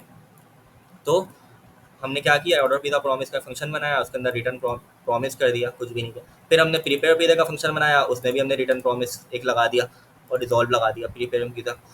याद रहे कि जब भी हम लोग रिटर्न न्यू प्रॉमिस बनाते हैं उसमें रिजॉल्व जब लगाते हैं तो रिजॉल्व हमें इस तरीके से देना पड़ता है, वरना अगर इस तरीके से रिजॉल्व नहीं लगाओगे तो वो एरर देगा। इसका मतलब ये कि आप बता ही नहीं रहो ना कि प्रॉमिस रिजॉल्व हो रहा है, रिजेक्ट हो रहा है, तो जाहिर सी बात है एरर देगा। सही है। तो वो यहाँ पे रन टाइम पे एरर देगा कि रिजॉल्व ही नहीं हुआ ये। तो रिजॉल्व को बताना पड़ेगा रिजॉल्व हो गया, या रिजॉल्व बताना पड़ेगा या रिजेक्ट बताना पड़ेगा आप लोगों को। यहाँ पे हम लोग एक और पैरामीटर भी दे देते हैं रिजेक्ट। तो मर्जी है, मैंने अभी खाली रिजॉल्व यूज़ किया, रिजेक्ट यूज़ नहीं किया। दे सकते हैं, चाहो तो नहीं दो, सही है, लेकिन देना बेहतर है कि रिजेक्ट का पैरामीटर दे दो आप यहाँ पे। ठीक है। तो इस तरीके से हमारे पास ये वाला भी फंक्शन है प्रीपेयर पिज़्ज़ा का, इसके अंदर भी वही कोडिंग हुई भी है, सिर्फ मेरे पास मैंने न्यू प्रॉमिस लगा दिया। इसी तरीके से डिलीवरी है। डिलीवरी अब अच्छा, डिलीवरी में सर ने यहाँ पे कोई रिटर्न प्रॉमिस नहीं लगाया। इसकी वजह ये है कि डिलीवरी के बाद तो हमारा कोई काम ही नहीं है ना। डिलीवरी तो आखिरी फंक्शन है हमारे पास, इसके बाद तो हमें कोई फंक्शन चलाना नहीं है, तो इसमें हम रिटर्न न्यू प्रॉमिस नहीं भी लगाओ तो फ़र्क नहीं पड़ता ना। इन दोनों में तो ये हो रहा था कि अगर हम ऑर्डर करेंगे उसके बाद ही, मतलब जब हम अगर हमें पिज़्ज़ा बनवाना है तो पहले ऑर्डर करना पड़ेगा। अगर मेरे पास ऑर्डर पिज़्ज़ा का फंक्शन ही नहीं चलेगा, यानी यही यही चीज़ नहीं चलेगी, तो फिर ये भी नहीं चलेगा। तो ये अगर आप ऑर्डर नहीं करोगे तो वो क्यों बनाएगा आपके लिए पिज़्ज़ा, है ना। तो बात ये है कि ये फंक्शन इस पर डिपेंडेंट था। इसी तरीके से डिलीवरी वाला फंक्शन प्रीपेयर पिज़्ज़ा पे फंक्शन डिपेंडेंट है कि जब पहले पिज़्ज़ा बनेगा तभी तो डिलीवर होगा। ऐसा तो नहीं है कि पहले डिलीवर चल जाएगा। तो इस डिलीवरी के बाद के हमारे पास कोई फंक्शन नहीं था, इसलिए यहाँ पे हमने प्रॉमिस नहीं लगाया। चाहो तो लगा दो, कोई मसले वाली बात नहीं है। डिलीवरी के बाद अगर कुछ होता हम लगा देते, तो लगा भी सकते हैं, कोई मसले वाली बात नहीं है। अच्छा, अब इसको यूज़ कैसे करना है, हमने प्रोमिसेस बना ली, अपने तीनों फंक्शन बना लिए, सिंपल, कुछ भी नहीं किया। सबसे पहले हमारा मेन फंक्शन कॉल होता है। मेन कौन सा था ये, सबसे पहले क्या कॉल हुआ, सबसे पहले आप ऑर्डर ही करोगे ना, जाहिर सी बात है ऑर्डर करोगे सबसे पहले, है ना। तो सबसे पहले हमने ऑर्डर जब करेंगे तो वाला फंक्शन कॉल किया था यहाँ पे, उसको कॉल कर दिया, सिंपल सिंपल कॉल कर दिया। फिर जब ये कॉल हो गया तो हमने कहा डॉट देन क्या करो, डॉट देन में मैंने कर दिया रिटर्न प्रीपेयर पिज़्ज़ा। यानी कि अब जो है ना, जब अगर ये कॉल हो गया और इसने प्रॉमिस अपना पूरा कर लिया, इसने रिजॉल्व कर लिया, इसने अगर इसको रिजॉल्व कर लिया, रिजॉल्व दिया मैंने, हाँ बिल्कुल रिजॉल्व हो जाएगा ये। इसने अगर इसको रिजॉल्व कर लिया तो डॉट देन चलेगा। डॉट देन के अंदर मैंने प्रीपेयर पिज़्ज़ा को कॉल कर लिया। प्रीपेयर पिज़्ज़ा, ये प्रीपेयर पिज़्ज़ा कहाँ है देख लेते हैं। ये रहा प्रीपेयर पिज़्ज़ा। तो अब इसका मतलब ये कि जब ये वाली कॉल हो गई और ये रिजॉल्व हो गया तो अब ये वाला कॉल होगा, प्रीपेयर पिज़्ज़ा कॉल होगा डॉट देन के अंदर जो था। अब अगर यहाँ से भी मेरे पास ये प्रॉमिस रिटर्न हो जाता है रिजॉल्व के साथ, तो फिर क्या करो, अगले दिन पे आ जाओ। अगले दिन में क्या है, डिलीवरी। अगले दिन में डिलीवरी है, सही है, अगले दिन में डिलीवरी, तो डिलीवरी का फंक्शन कॉल हो जाएगा। डिलीवरी का फंक्शन कॉल हो गया, डिलीवरी के बाद कुछ था ही नहीं तो हमने डॉट कैच लगा दिया कि अगर कोई एरर आ गया, कोई रिजेक्ट किसी ने कर दिया तो वो एरर यहाँ पे कैच कर लेगा। सिंपल इज डैट, बस ये था हमारा। अच्छा, आप लोग बोलोगे कि एक दिन में तुमने इस तरीके से रिटर्न लगाया है, डॉट पिज़्ज़ा लगाया है, और दूसरे में तुमने डिलीवरी लगाया है, तो ये क्या तरीका है, मतलब एक में तुम अलग तरीके से कॉल करवा रहे हो, एक में तो बिल्कुल आप इस तरीके से भी करवा सकते हो कि डायरेक्ट यहाँ पे आप जो है ना देन के अंदर डायरेक्ट आप इस तरीके से ये कर लो। इस तरीके से भी कर सकते हो, बिल्कुल इस तरीके से भी कर सकते हो। ऑर्डर पिज़्ज़ा प्रॉमिस का मेन फंक्शन था, वो कॉल हुआ, जब वो एग्जीक्यूट हो गया तो उससे रिजॉल्व रिटर्न हुआ, रिजॉल्व रिटर्न होगा तो देन पे जाएगा और प्रीपेयर पिज़्ज़ा चलेगा। प्रीपेयर पिज़्ज़ा जब चलेगा तो उससे क्या रिटर्न होगा, उससे भी रिजॉल्व भी रिटर्न होगा, है ना। उससे भी क्या रिटर्न होगा, रिजॉल्व रिटर्न होगा। तो जब वो रिटर्न करेगा रिजॉल्व तो डिलीवरी वाले पे आ जाएगा, डॉट देन चलेगा। तो जब डिलीवरी होगा, डिलीवरी में तो हमने कुछ रिटर्न ही नहीं किया था, है ना, हमने डिलीवरी में कुछ रिटर्न नहीं किया था, तो यहाँ पे जाके हमारा कोड बंद हो जाएगा। डॉट कैच नहीं चलेगा। डॉट कैच इसलिए नहीं चलेगा क्योंकि हमने किसी भी फंक्शन में रिजेक्ट नहीं दिया, सब में रिजॉल्व दिया। किसी भी एक में अगर हम लोग रिजेक्ट दे देते तो वो वहाँ पे रुक के आगे का देन नहीं चलाता और डॉट कैच चला देता डायरेक्ट। समझ आई? अगर हम लोग रिजेक्ट का फंक्शन, रिजेक्ट की चीज़ मतलब रिजेक्ट का पैरामीटर वहाँ से रिटर्न करते हैं ना ऊपर किसी फंक्शन से। फॉर एग्जाम्पल मैं यहाँ से प्रिपेयर पिज़्ज़ा का फंक्शन ये था, यहाँ पे अगर मैं इसको रिजेक्ट कर दूँ, रिजेक्ट, तो क्या होगा, जब मैंने प्रिपेयर पिज़्ज़ा ही रिजेक्ट कर दिया तो डिलीवरी भी नहीं चलेगा। मतलब ये कि प्रिपेयर पिज़्ज़ा जहाँ से कॉल हुआ था, है ना, यहाँ से कॉल हुआ था, उसके बाद जब कॉल हुआ था तो वहाँ से क्या रिटर्न हो रहा था, रिजेक्ट रिटर्न हुआ। रिजेक्ट जब रिटर्न होगा तो ये वाला देन नहीं चलेगा, डायरेक्ट ये कैच चल जाएगा, एरर आ जाएगा। करके दिखा देता हूँ, इसको मैं चला देता हूँ। प्लेसिंग ऑर्डर, सबसे पहले प्लेसिंग ऑर्डर कहाँ से आया अभी देखते हैं, इसको होने देता है। पिज़्ज़ा इज बीइंग प्रिपेयर्ड, आगे ये डिलीवरी पे गया ही नहीं, लोग खाओ ये प्रिंट ही नहीं किया इसमें। देखते हैं क्या हुआ। बेसिकली हुआ ये कि ऑर्डर पिज़्ज़ा प्रॉमिस, सही है, ऑर्डर पिज़्ज़ा प्रॉमिस हमने कॉल किया। जब भी हमें पता है यहाँ से फंक्शन का नाम आता है, तो फंक्शन का नाम जब भी यहाँ से आता है तो जहाँ फंक्शन का नाम फंक्शन डिक्लेयर होता है वहाँ पे कंपाइलर उठ के जाता है, कहाँ जाएगा, इधर आएगा। इधर आया, इसने प्लेसिंग ऑर्डर को प्रिंट कराया, बिल्कुल सही है, यही हुआ, लॉजिक के हिसाब से बिल्कुल सही चल रहा है। अब ये प्रॉमिस पे आया, अंदर आया, इसने ऑर्डर प्लेस किया, ऑर्डर प्लेस हो गया, बिल्कुल सही है, ठीक है। 3 सेकंड बाद हुआ होगा ये, 3 सेकंड बाद, प्लेसिंग ऑर्डर के 3 सेकंड बाद, क्योंकि सेट टाइम आउट लगा हुआ है। 3 सेकंड बाद ऑर्डर प्लेस हुआ, ठीक है, परफेक्ट। यहाँ से ये रिजॉल्व हो गया, ठीक है। रिजॉल्व जब हुआ तो ये वापस से कहाँ जाएगा, नीचे आएगा और आगे वाले डॉट चलेगा। आगे वाले डॉट में क्या है, प्रीपेयर पिज़्ज़ा है, सही है, प्रीपेयर पिज़्ज़ा है ना आगे वाले डॉट में। अब प्रीपेयर पिज़्ज़ा का फंक्शन कॉल हुआ, प्रीपेयर पिज़्ज़ा का फंक्शन कॉल हुआ तो यहाँ पे क्या है, यहाँ पे भी प्रॉमिस है, सही है, ठीक है, प्रीपेयरिंग पिज़्ज़ा हो गया, प्रीपेयरिंग पिज़्ज़ा हो गया, सही है। आगे इसने पिज़्ज़ा इज बीइंग प्रिपेयर्ड कर दिया सेट टाइम आउट के अंदर, ये 3 सेकंड के बाद कॉल हुआ होगा, प्रीपेयरिंग पिज़्ज़ा हो गया, सही है, ठीक है। ये आ गया हमारे पास पिज़्ज़ा इज बीइंग प्रिपेयर्ड, ये 3 सेकंड बाद आया होगा क्योंकि ये सेट टाइम आउट के अंदर था। अब इसने देखा रिजेक्ट, जब यहाँ से ये रिजेक्ट हुआ तो प्रिपेयर पिज़्ज़ा कहाँ कॉल हुआ था, यहाँ, यहाँ पे रिजेक्ट आया तो अगला वाला देन कॉल नहीं होगा। अगला वाला देन क्यों कॉल नहीं होगा, क्योंकि रिजेक्ट हो गया, ये वाले देन के अंदर रिजेक्ट हो गया तो अगला वाला देन कॉल नहीं होगा, डिलीवरी कॉल नहीं हुआ, लो खाओ मेरा प्रिंट नहीं हुआ यहाँ पे। समझ आई बात। आगे इसने dot catch error, control dot error कर दिया। अब ये एरर आप लोग बोलोगे एरर तो कोई प्रिंट ही नहीं किया, वो इसलिए प्रिंट नहीं किया क्योंकि हमने यहाँ पे रिजेक्ट में कुछ दिया ही नहीं। अगर मैं यहाँ पे रिजेक्ट में दे देता हूँ, पिज़्ज़ा नहीं बना यार, पिज़्ज़ा नहीं बना यार,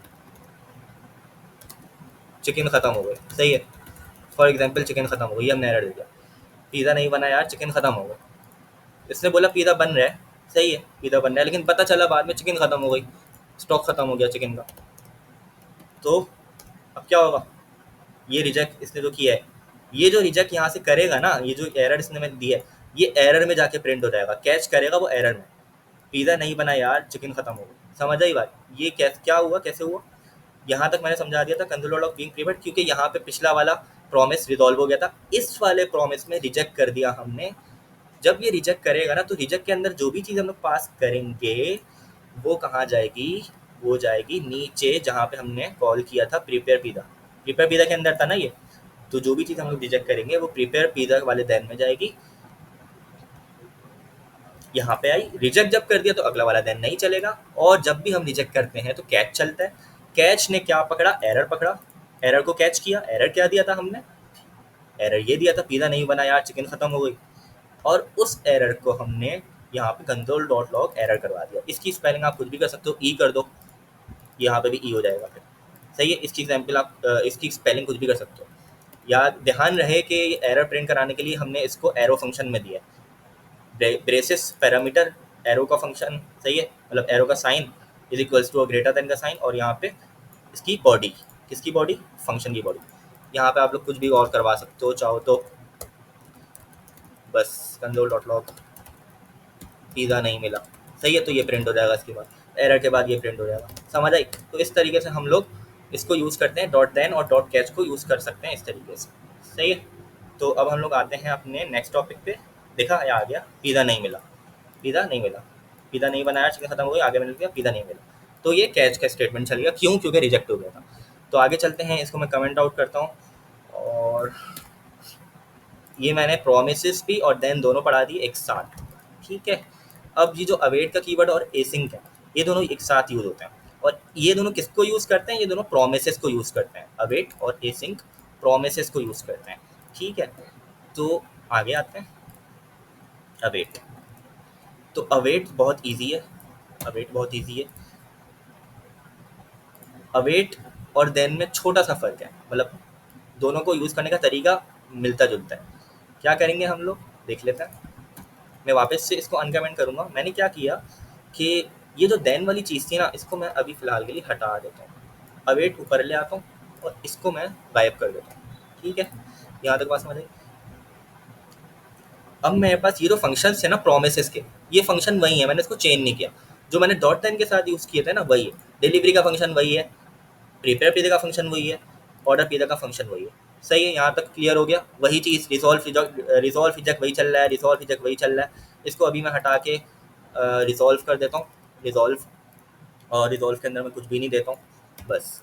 सही है, रिजॉल्व के अंदर मैंने कुछ भी नहीं दिया, खाली छोड़ दिया। आप चाहो तो रिजॉल्व के अंदर कुछ दे सकते हो, पिज़्ज़ा, पिज़्ज़ा सक्सेसफुल, मतलब पिज़्ज़ा बन गया आपका, इसका मतलब ये है।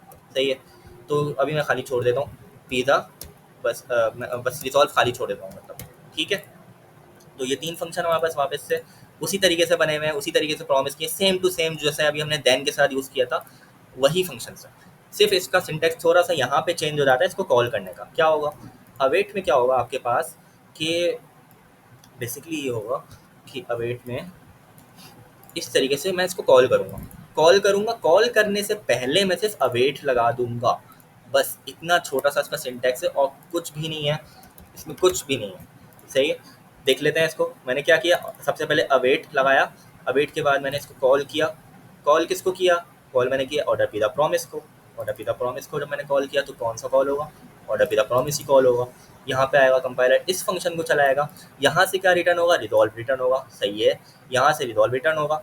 सही है, फिर ये जब यहाँ से रिजॉल्व रिटर्न हो जाएगा तो प्रिपेयर पिज़्ज़ा पे ये वाली स्टेटमेंट चलेगी, ये वाली स्टेटमेंट चलेगी, फिर डिलीवरी वाली स्टेटमेंट चलेगी। तो तीनों फंक्शन एक के बाद एक कॉल हो जाएंगे और अवेट होगा, यानी कि ये लाइन रुक जाएगी, ये लाइन रुक जाएगी, सिंक्रोनसली चलेगा। ये लाइन पहले एग्जीक्यूट होगी, रुक गया, जब तक ये खत्म नहीं होगा तब तक आगे नहीं बढ़ेगा कंपाइलर। फिर ये लाइन एग्जीक्यूट होगी, फिर जब तक ये वाला फंक्शन खत्म नहीं होगा चलना, आगे नहीं बढ़ेगा, फिर जब तक ये वाला फंक्शन खत्म नहीं होगा तब तक आगे नहीं बढ़ेगा। इस तरीके से रन करके देख लेता हूँ। प्लेसिंग ऑर्डर, सही है, order place preparing pizza, order place हो गया, पिज़्ज़ा बन रहा है, पिज़्ज़ा इज बीइंग प्रीपेयर्ड। सही है, पिज़्ज़ा बन रहा है, अभी लो खाओ, डिलीवर हो गया। ठीक है, तो इस तरीके से हो गया। अब फॉर एग्जांपल अगर मैं इसको यहाँ पे रिजेक्ट कर देता हूँ किसी एक को बीच में, यहाँ पे मैं इसको रिजेक्ट कर देता हूँ, डिलीवरी नहीं होगी फिर, है ना। अगर मैं इसको रिजेक्ट कर देता हूँ तो क्या चलेगा, तो इसको देख लेते हैं अगर ये चलेगा या नहीं चलेगा। Placing order, order place preparing pizza, तो इसने एरर दे दिया, क्योंकि जब हम लोग रिजेक्ट करते हैं तो हम लोगों को कैच भी लगाना होता है एरर पकड़ने के लिए। तो इसके लिए हम लोग क्या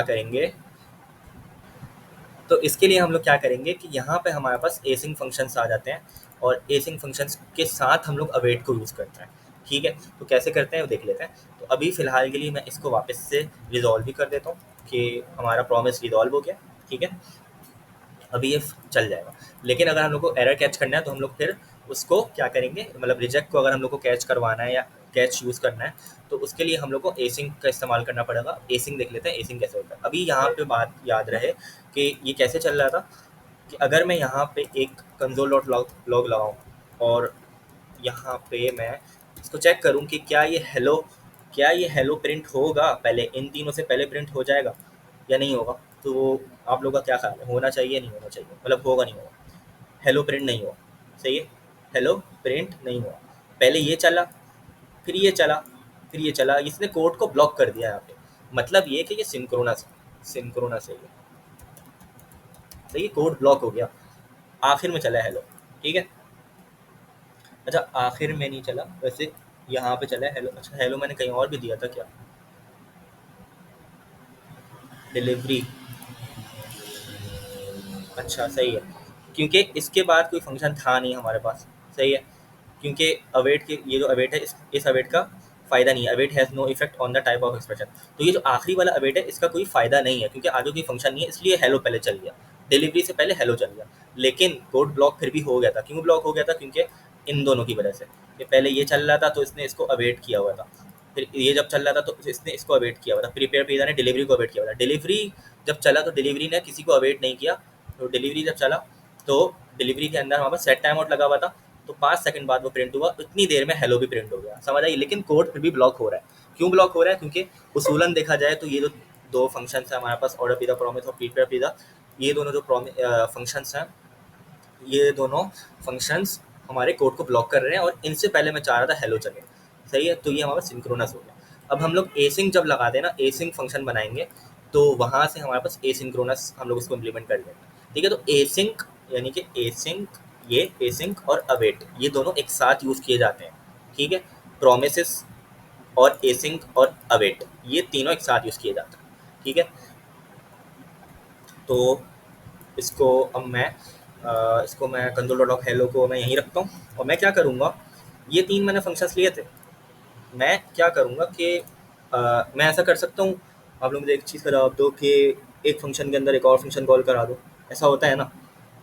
ऐसा कर सकता हूँ ना? मतलब एक फंक्शन के अंदर एक और फंक्शन कॉल करा दो, जैसे मैं डिलीवरी का लिया था, तो डिलीवरी के अंदर मैं सेट टाइम आउट का फंक्शन भी तो कॉल करवा रहा हूँ ना, है ना?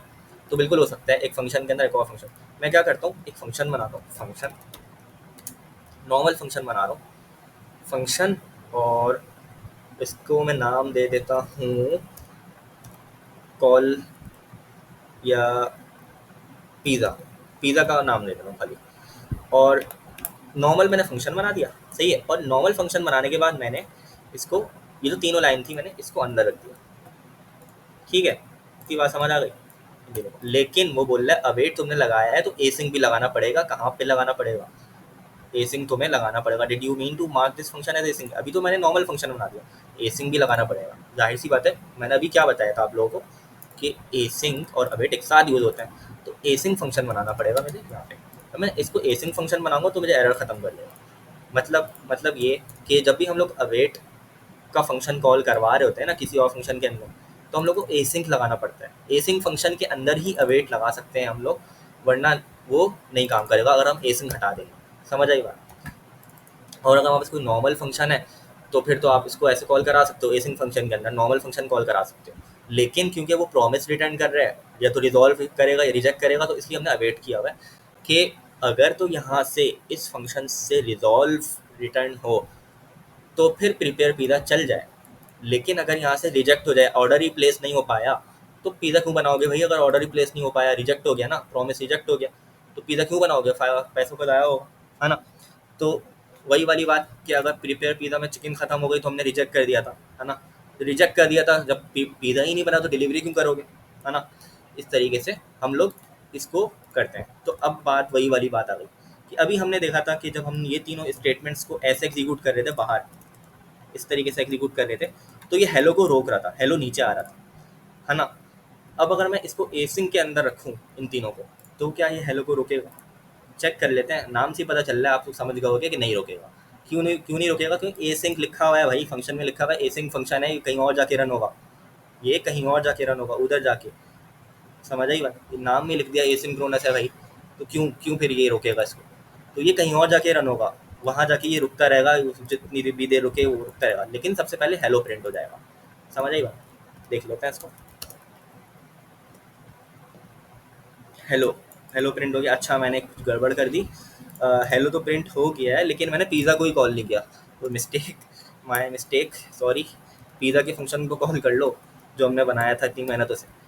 तो पिज़्ज़ा का फंक्शन हमने हेलो से ऊपर कॉल किया है, सही है, ध्यान रहे, हमने हेलो से ऊपर कॉल किया है। पिज़्ज़ा का फंक्शन क्या है? ये रहा। और पिज़्ज़ा के फंक्शन के अंदर वही हमारे कदीम ज़माना फंक्शन प्रोमिस वाले फंक्शन, प्रोमिसेस लगाए हुए हमने, वो वाले फंक्शन से, सही है। और उन्होंने अवेट लगा दिया। तो पिज़्ज़ा का जो हमने फंक्शन है वो वही मैं कॉल कराना भूल गया था, तो सॉरी माय मिस्टेक। इसको कॉल कराऊंगा तभी तो ये तीनों कॉल होंगे, वरना तो अगर मैं इसको कॉल नहीं कराऊंगा तब तो सिर्फ ये वाली लाइन प्रिंट हो जाएगी, खत्म हो जाएगा प्रोग्राम, है ना?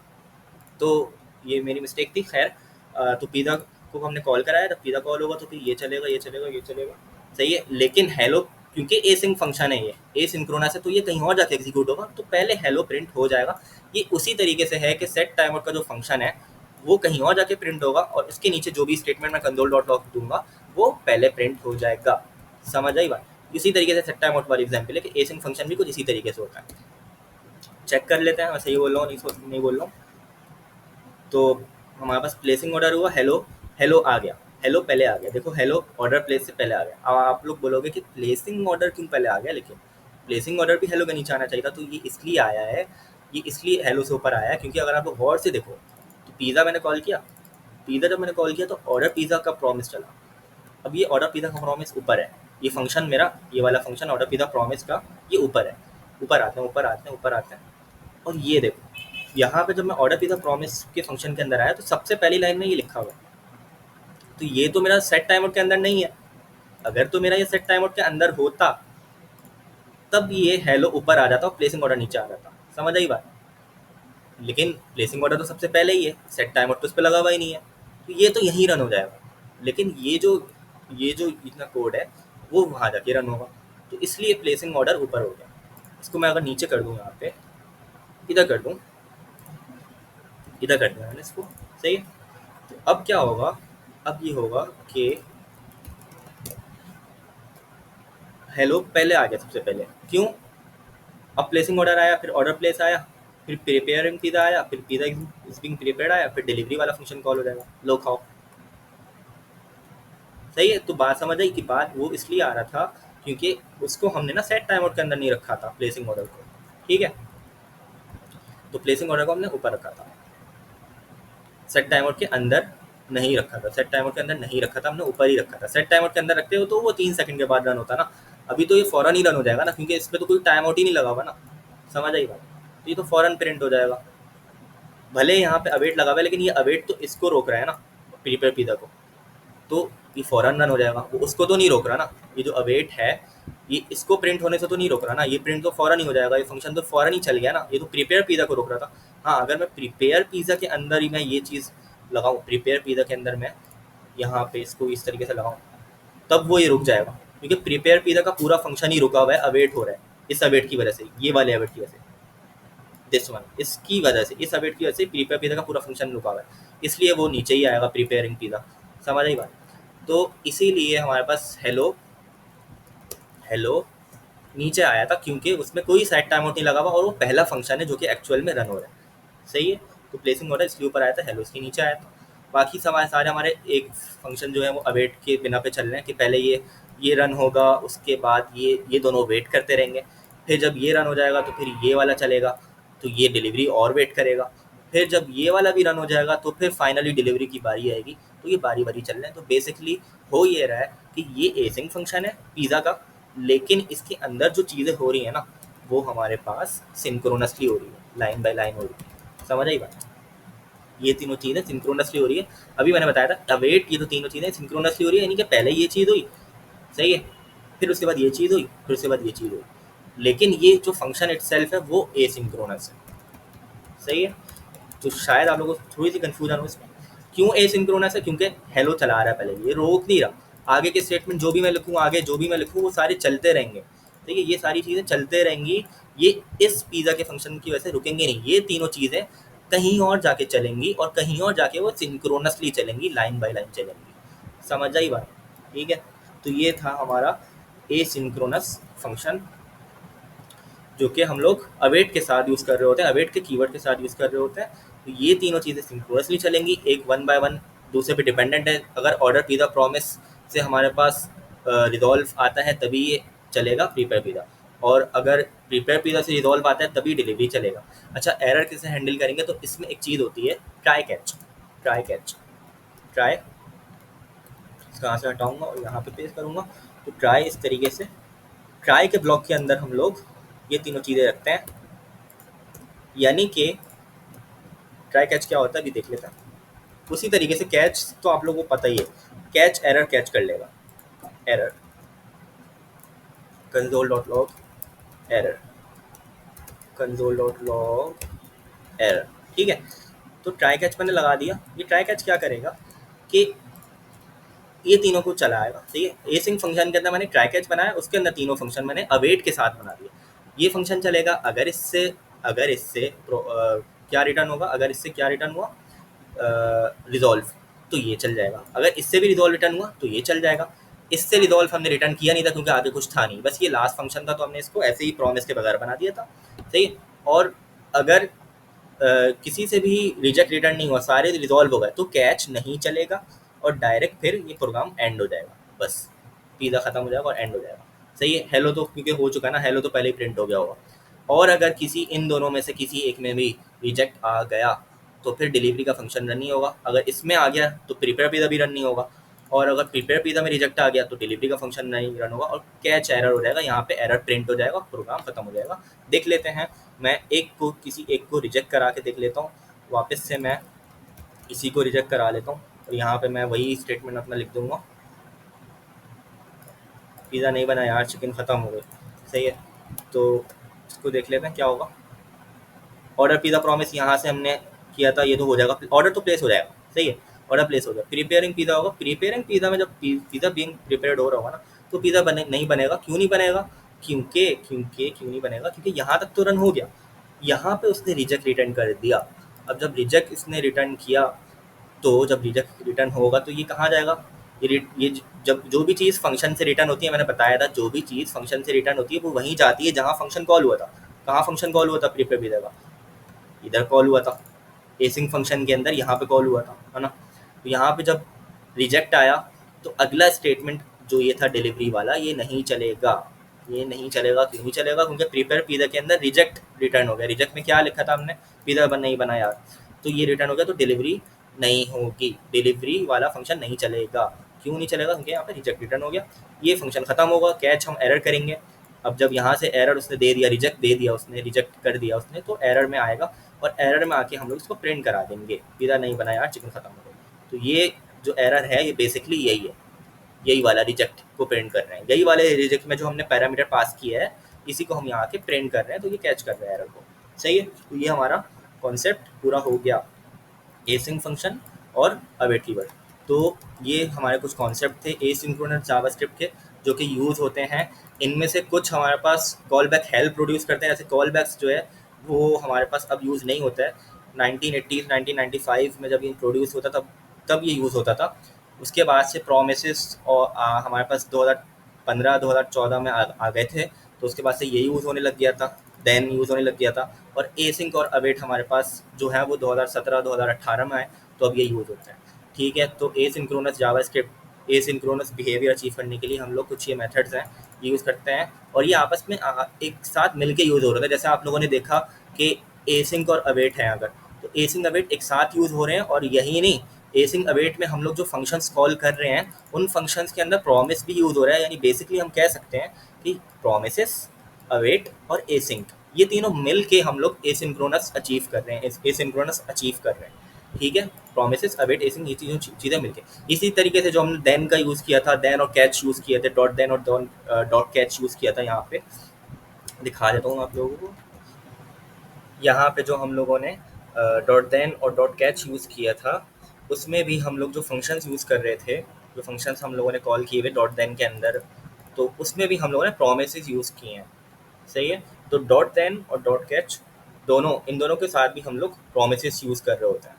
ठीक है, हाँ, तो इस तरीके से यहाँ पे डॉट देन हम लोग डॉट देन के थ्रू भी कर सकते हैं, जो कि प्रोमिसेस यूज़ कर रहा था हमारा। और जैसे कि डॉट देन हमने दे दिया, डॉट देन के बाद हमने फंक्शन कॉल कर लिया, और फिर उस दूसरे डॉट देन, तीसरे डॉट देन के अंदर हमने डिलीवरी का फंक्शन कॉल कर दिया। तो इस तरीके से भी हम लोग कर सकते हैं कि अगर ऑर्डर पिज़्ज़ा प्रॉमिस से रिजॉल्व रिटर्न होगा तो ये डॉट देन चल जाएगा, और उसके बाद इस प्रीपेयर पिज़्ज़ा से भी रिजॉल्व रिटर्न होगा तो फिर ये डिलीवरी भी चल जाएगा। और डिलीवरी हमारा आखिरी फंक्शन था, तो एंड हो जाएगा फिर। और इसी तरीके से अगर यहाँ पे रिजेक्ट, पहले ही फंक्शन में हमारे रिजेक्ट आ जाता है, ऑर्डर ही नहीं हो पाता है, तो डायरेक्ट कैच एरर में चला जाएगा। दूसरे में एरर आ जाता है तो फिर भी हमारे पास कैच में चला जाएगा। और तीसरे में तो खैर आ नहीं सकता, क्योंकि तीसरे में हमने प्रॉमिस लगाया नहीं था, आखिरी फंक्शन है, उसमें लगाने की ज़रूरत भी नहीं है। सही है, बाकी ये जो यहाँ पे फंक्शन कॉल कराने का तरीका है डॉट देन के अंदर, वो हम लोग इस तरीके से भी करा सकते हैं कि डॉट देन के अंदर हमने डायरेक्ट फंक्शन का नाम दे दिया, और यहाँ पे पैरेंथेसिस नहीं आते। अगर डायरेक्ट आप दे रहे हो ना फंक्शन का नाम, तो पैरेंथेसिस नहीं आते। लेकिन ज़्यादा बेटर तरीका ये है कि इस तरीके से एरो फंक्शन हम लोग बनाएंगे, डॉट देन के पैरेंथेसिस के अंदर हम लोग एरो फंक्शन बनाएंगे, और एरो फंक्शन बनाने के बाद उसके अंदर हम लोग डिलीवरी को कॉल कर लेंगे। सही है, यानी एरो फंक्शन बनाएंगे, उसके अंदर हम लोग डिलीवरी का फंक्शन कॉल कर लेंगे और पैरेंथेसिस के साथ करेंगे। तो ज़्यादा बेहतर तरीका ये है कि एरो फंक्शन बनाएंगे, उसके अंदर हम लोग डिलीवरी का फंक्शन कॉल कर लेंगे। यहाँ पे हम पैरामीटर भी अगर देना चाहें, कुछ पैरामीटर भी दे सकते हैं। यहाँ पे हम पैरामीटर नहीं दे सकते, सही है? तो ये तरीका हमारा ज़्यादा सूटेबल है कि डॉट देन के अंदर हम लोग एरो फंक्शन बना लें, और एरो फंक्शन के अंदर हम लोग डिलीवरी का फंक्शन या कोई भी फंक्शन जो हमें कॉल कराना है वो करा सकते हैं। सही है? तो इस तरीके से हम लोग डॉट देन के साथ भी प्रोमिसेस यूज़ कर रहे थे। एसिंग अवेट के साथ भी प्रोमिसेस यूज़ होता है। तो प्रोमिसेस बहुत इंपॉर्टेंट है इसमें, और एसिंग अवेट हमारे जो मॉडर्न मेथड्स हैं उनमें एसिंग अवेट ही यूज़ कर रहे होते हैं, डॉट देन और कॉल बैक्स इतना यूज़ नहीं कर रहे होते हैं। सही है?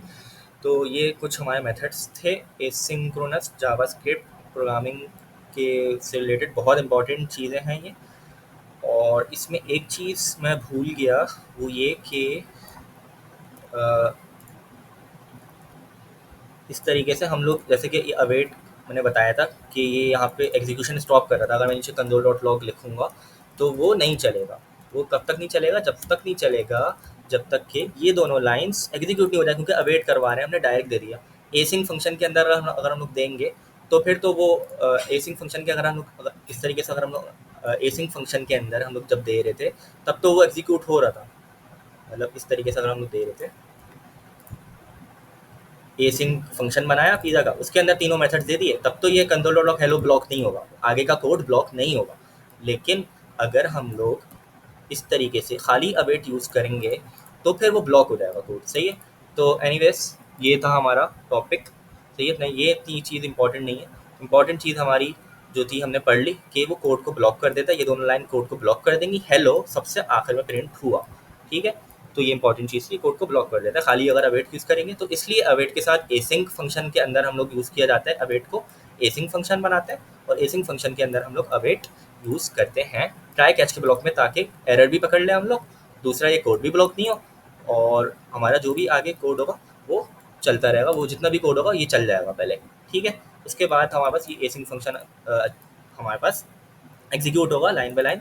ये जो तीन होंगे ये आपस में डिपेंडेंट होंगे, तो ये सिंक्रोनसली चलेंगे। सही है? और ये जो पूरा फंक्शन है ये कहीं और जाके चलेगा, तो पहले ये चल जाएगा, पहले ये चल जाएगा, फिर ये चलेगा, फिर ये चलेगा, फिर ये चलेगा, और फिर अगर इनमें से कोई रिजेक्ट हो रहा है तो एरर दे देगा, रिजेक्ट नहीं हो रहा तो कैच पे जाएगा ही नहीं, प्रोग्राम एंड हो जाएगा।